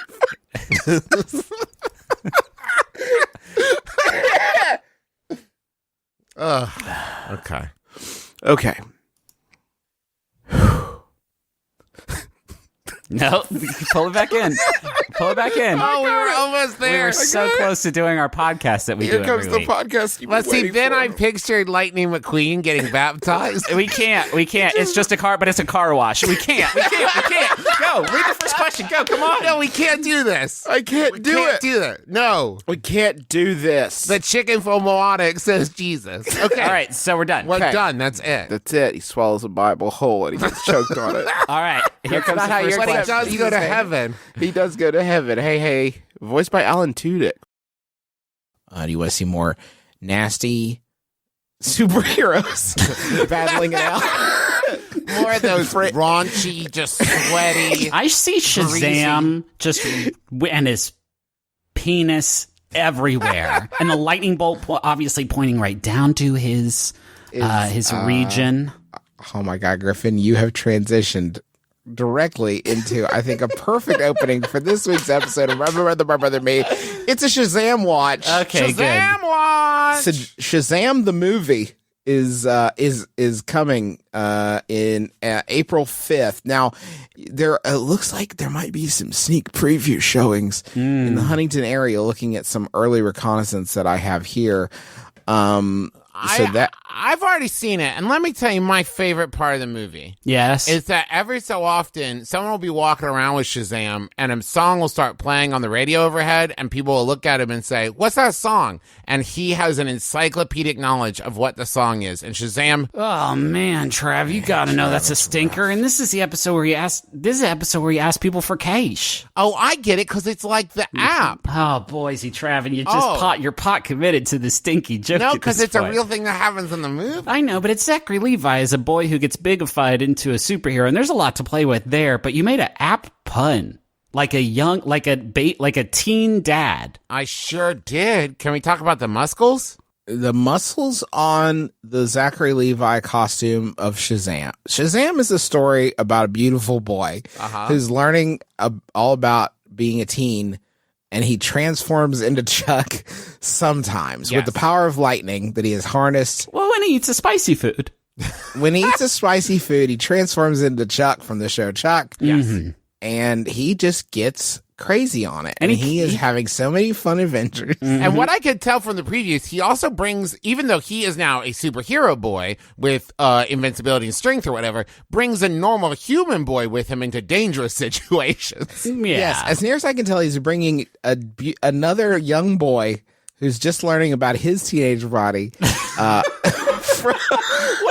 do I have to eat to get a big adult body? Yeah. Well, come with me to danger, I guess, where there's guns and stuff. Whoa, will your superpowers make me also invincible? I don't know. Maybe we'll find out. But whenever a criminal threatens Kazam, he uses his big adult Chuck body to kill them with his strength. Yes, and I love that. That's probably my does favorite thing. It takes a dark turn. Never really deal with that, but Iron Man has killed a lot of people with his rockets and lasers. Yeah, but he was an adult. He was a jaded adult. That's fair. Can Shazam vote? Huh. I hope there's a scene about that in the movie where he uses his greatest superpower, the ability to vote. There is a protracted scene where Shazam dies. Wait, how long? It's about 14 minutes long. Wow. He dies of an undiagnosed liver infection. Whoa. And it is extremely sad. It's right in the middle of a fight, and he just dies. Yeah. That's my one weakness. And then my organs. At the end, his torso explodes open, and the boy climbs out. And it's very much Attack on Titan, which you didn't expect, except instead of a big scary Titan, it is Zachary Levi's huge adult body. Yeah. I love it. A big scary Levi. I love it. It takes him a long time to get through the suit because it's made of, super stuff. I have a question. Yeah. Huh? When's Shazam 2 coming out? Yeah, sure. That's what's on my plate right now is I feel like I've already absorbed every part of this, and I would love to know, when is Shazam 2 due? When's it coming? In 2 months. It's out in June. They're doing another one. Yeah. 6 a year. That's what he signed up for. So the second one is just called Shazam 2, pubes. And this one's mostly about the pubic experience.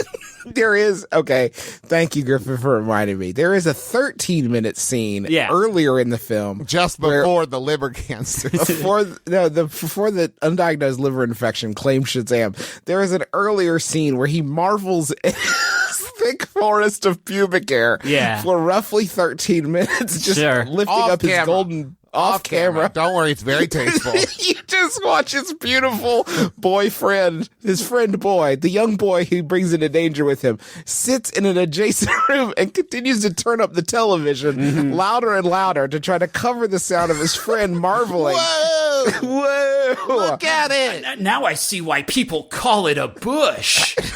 I bet it's invincible, he yells. It looks like the prickly mulberry bush outside of my mom's house because mom and dad are divorced, and I can't put them back together with my superpowers. But whoa, these pubes though. No, don't turn up Maury Povich. Listen to me. It's a good flick. Got a lot April of heart. 5th. April 5th, get there. It's probably doing good on Rotten Tomatoes. I haven't looked.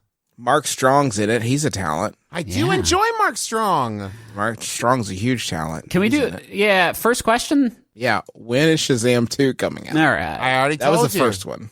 Isn't it rich? Oh, boy. Don't you approve? One who keeps tearing around. Yeah. And one who can move. This is not a special episode. So send in the clown.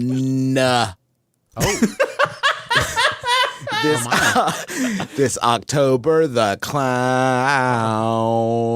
The one clown. The clown that we're all so wild about. And America wants to know, where is this guy from? Who is this clown prince of crime? Who is this clown prince of crime from? This guy with this wild clown face and his penchant for mission. He's got a bag full of tricks. Everyone wants to play this clown once. Everyone gets one turn on the clown. They realized, okay, we let Jack be the clown of the Joker for a little bit, and then we passed it on, and Heath did it so good, and then they were like looking at the list of all the actors that are. They're like, oh, fuck, we're going to have to pick this up if we're going to get through everybody.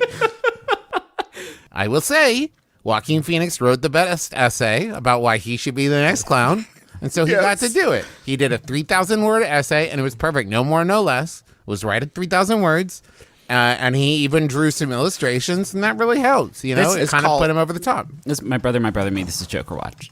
Yeah. Hey, my name is Justin McElroy. I'm Travis Nagroy. I'm Griffin McElroy's Joker Watch for my brother. Just Joker Watch. But the thing that I want to say about new Joker trailer that's out. Not one good joke in it. No, it's not really funny. funny. It doesn't seem funny. It's Not weird a belly 'cause laugh. It's about a clown who usually does japes. It's funny. But I see this clown man. He just seems angry. He seems hurtful, and there's a scene in the subway where a bunch of clowns are hurting a guy, and it's That like, doesn't seem right. is that what is this that jackass humor? Because I thought we were done with that. I want to suggest that at this point, it would actually be more subversive and interesting if a clown was funny. Yes. Like if a clown did jokes and was funny, that would actually be more original an idea than the spooky clown. Okay, here's my pitch for an origin movie for the Joker. It's gonna be like an hour and 45 minutes long, right? 105 minutes, and for let's say 103 minutes, he is just a hilarious, effective clown. Right. And in the last 2 minutes, he just like sits down for a second and goes, you know what? I think I'm gonna start doing crime. Roll credits. That's pretty good.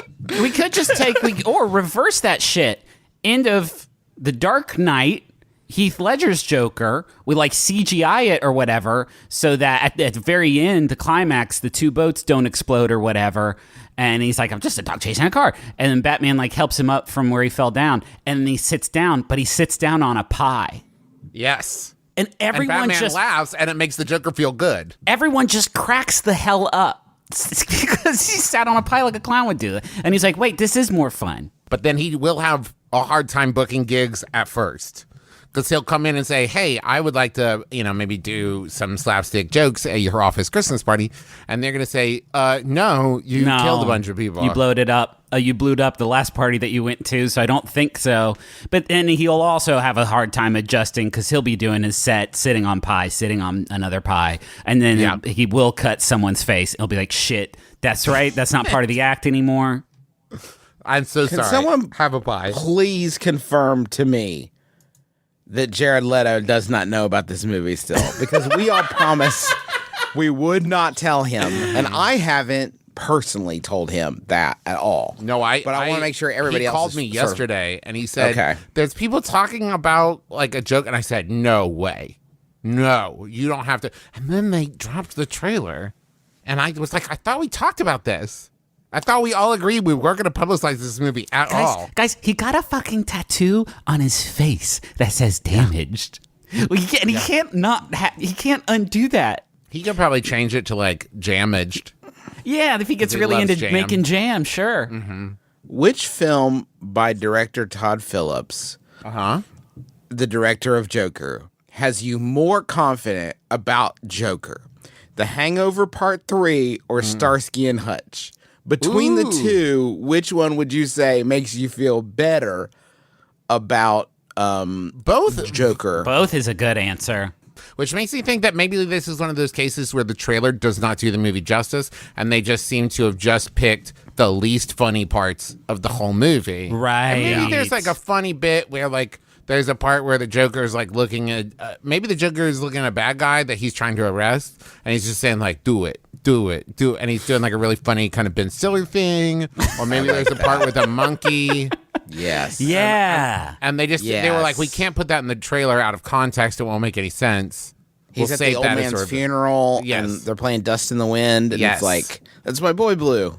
I love that. And maybe he's accidentally taken some cocaine that he thought was sugar. Oh, okay, pitch. I have a pitch for this film that it starts out that he's not funny, and then he decides he's going to be the Joker, so he watches every Todd Phillips movie back to back. Right. There's like a montage where he's hitting Old School, Starsky and Hutch, Road Trip, Hangover, Hangover 2, Hangover 3, Due Date. He's hitting them all, and then he's like, now I'm funny, because I know all of these jokes. Those are all Todd Phillips movies? Yes. Okay. All Todd Phillips I am now, honestly, just going to step out of the bit here for a second to say I, Travis McElroy, real person, am confused as to why he's directing the Joker movie. Yeah, I kind of got at that emotion through humor, but you've gone at it in a different direction with sort of a literal declaration. Much like the Joker movie, I don't do humor anymore. You're about as funny as the Joker. Does Batman even appear in this movie? I don't even think Batman's in it. He's not in the credits so far as Batman. He's not listed as Batman. I would love, though, we're making it up, right? Why can't he kill Batman in this one? Yeah. Can he have one where he just you watch out, cause I'm the nut. Bang, dead. Joker killed him. Joker killed Batman in this one. Yeah. Do y'all think Jared Leto is still gonna cut up and send some pranks to the set of this Joker movie he's not in? He's gonna cut up, send some dead fish and some funny jokes and like a tampon or whatever. He's so fucking nasty. Joaquin's prep for this was, all right, first you got to go to Jared Leto's prank school. Yeah. And Jared Leto came and kidnapped him in the middle of the night and took him to prank school. It was nice. It was nice. It was honestly, they have a great campus. The cafeteria is lovely. And they have teachers with real world experience. So I love that. Yeah. And tuition, reasonable. I don't know how I'm supposed to find Joker scary if I have seen Joaquin Phoenix get pooped on in a different movie. That's a good point. That's pretty funny, actually. Am I the Joker? You just become the joke. You'll get your turn. You got away. Everybody gets. You were on TV for 6 episodes, so you'll get your turn. Yeah. I'm checking the list here. Ooh, your turn is not until 24:33. All right, better eat my vitamins. And this time it is Frozen 2 Watch. And this one is Frozen 2 Watch. Listen, boys, we could talk about character all day long. Everyone's already doing that. They're saying, thank Gad, he's back. It's Olaf again. There's all kinds of those cool, Hollywood Reporter headlines. Thank Gad, he's back. I don't want to talk about character. God damn it. We're so fucking ready for this. God damn it. I've prepared myself for the snowman.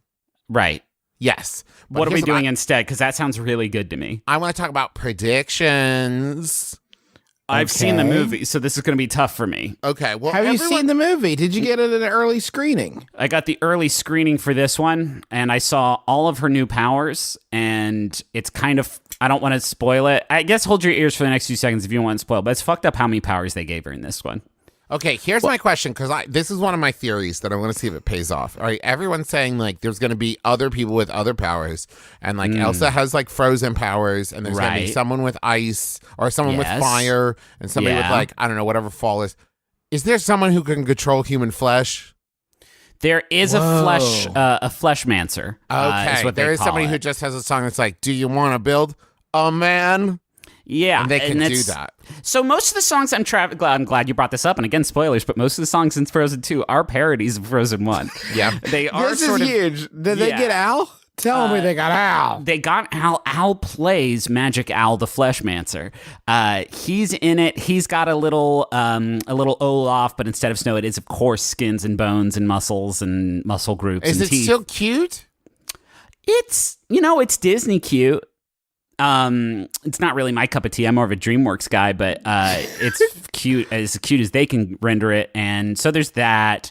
There's Let It Poe, and so Poe from Kung Fu Panda shows up in that one. Oh, that's good. What? Oh, this is the DreamWorks crossover we've craved. No, you know what's fucked up is they never even acknowledge DreamWorks or the character or the plot. It's almost like they got sort of the computer assets for it off the DVD for Kung Fu Panda and just sort of put his skin in the movie. Oh, guys, I'm reading here on Smoking Gun a leaked copy of the script. Yeah. And there's a song in here called Glove is an Open Door where the hamburger helper glove shows up. The hamburger helper glove does show up. And he's in it? He's in it for, it's more of blink and you'll miss it. He does do a whole song though. But it's just really fast, or it's just missable? Yeah. And then there's for the first time. Hold on, I'll get it. Come on, you'll get it. Get it for the first time. For the worst time. In for Evan Rachel Wood. Wait, she's in it. She's actually in it. That's not a good one. How about Leanne Rhymes Forever? Leanne Rhymes. What? It's Leanne Rhymes. They do 2 of that song. One with Rachel Neville Wood, who's her evil sister. There's a lot of evil sisters in this one. Of course, Princess Frozen is back. This time, her arm turns into a sword. And then there's also he's a bit of a fixer-upper, but this time it's Chip and Joanna Gaines singing it. Chip, yeah, and that's fucking so hysterical. funny. It's so good. They get back together in the movie, and so it happens in real life too, I think. Griffin, I'm sorry. I'm busy calling a doctor because of that Chip and Joanna Gaines humor that I crave. Because it's a fixer-upper. No, Travis, if you explain to me, I'm going to bust a fucking nut. I can't think about it anymore. This show is called Fixer-upper. Oh my God. No, you can't actually sing it. That's too bad. Travis, you're so bad. Oh, I am bad. I'm naughty. Hey, Trev, tell me you got some other Frozen parodies in the hopper. Oh, let me see. What about okay? What did we do? We did okay. Let me go through. And there's Love is. You could do a parody of the first one, the one that's like, but it's hard to do a jokes on that one. I thought you nailed it. Well, it's mostly just it's just vowels. Yeah, it's not our language. Yeah, they do sing a song about the ice. That one's a little on the nose. That one was good. We can keep that one in Frozen 2. Yeah, maybe and by born of cold and winter, air and mountain rain combining. I didn't know there were really words to this. This is amazing. There's a it's called Frozen on the mountain top, and there's snow on the top of the mountains too. Is the words? Split the ice apart and break the frozen fart. Nice. Justin, that's really good. Hey, send them an email for Frozen 3 and let them know that you're ready to come back in. And I know you are uninvited from the set of Frozen 2. Ask if it's time for you to come back, if they forgive you. Also, in this one, Olaf sings a love song about Summer Glau. Oh, that's fun. Also, in this one, Olaf's got a snowy dick. Whoa. Okay. He starts calling it's himself... funny you should say that, because right after I said he sings a song about Summer Glau, I realized how inappropriate it was that the song's like, how happy I'll be in summer. And then you were reading my mind, said, I'm going to take a little bit of heat off of Travis, no pun intended, and make it even more inappropriate. Yeah, Justin, say something even more controversial than I just said, please. And now he's calling himself Snowlove, and it's like, that's nothing. Yeah. That is, I guess, inappropriate in a different way, in that this is a comedy show. And so that was probably an inappropriate thing to say for that format. Snowloff? Yeah. You're already... Are you sure? So, yeah, he's got a dick in this one, but it's never in frame. He's always never addressed the camera. So there's just a trail through the snow. If you look at the trail that this dude's hanging the main vein right down to his brain, and he's got a really thick rod, but you don't see it on fucking release the Snyder cut with these wide angle views of this snow hog. Do you know that 20 minutes of Frozen 2 is just Olaf begging for Elsa to make him a child? Make me a child. Please make me a child, Elsa. Make me a father. Oh, I'm reading here. This is a new one on Smoking Gun. It's just released. They address the fact that in this one, you find out that the only way Elsa was able to bring Snowloff to life is she had to steal a soul from someone in town. Yeah. So that's addressed. It's all of his memories start flooding back. It was implied in one. And it's good that they just go ahead and, put the tiger on the table and yell at it in this. And Olaf has to deal with, he finds his family, but, his human family. Yeah. And they don't want him back. Do you know what the name of the guy was that they killed? What? Olaf. Oh, that makes sense. Why else would Snowman have it? Yeah, sure. I thought you might say it sounded like Michael Keaton. Use your brain. Use your fucking brain. Frozen 2 is a good movie. I give it 100%. Great movie. Go ahead and let's do the first question before we get in any more trouble with the super fans, though.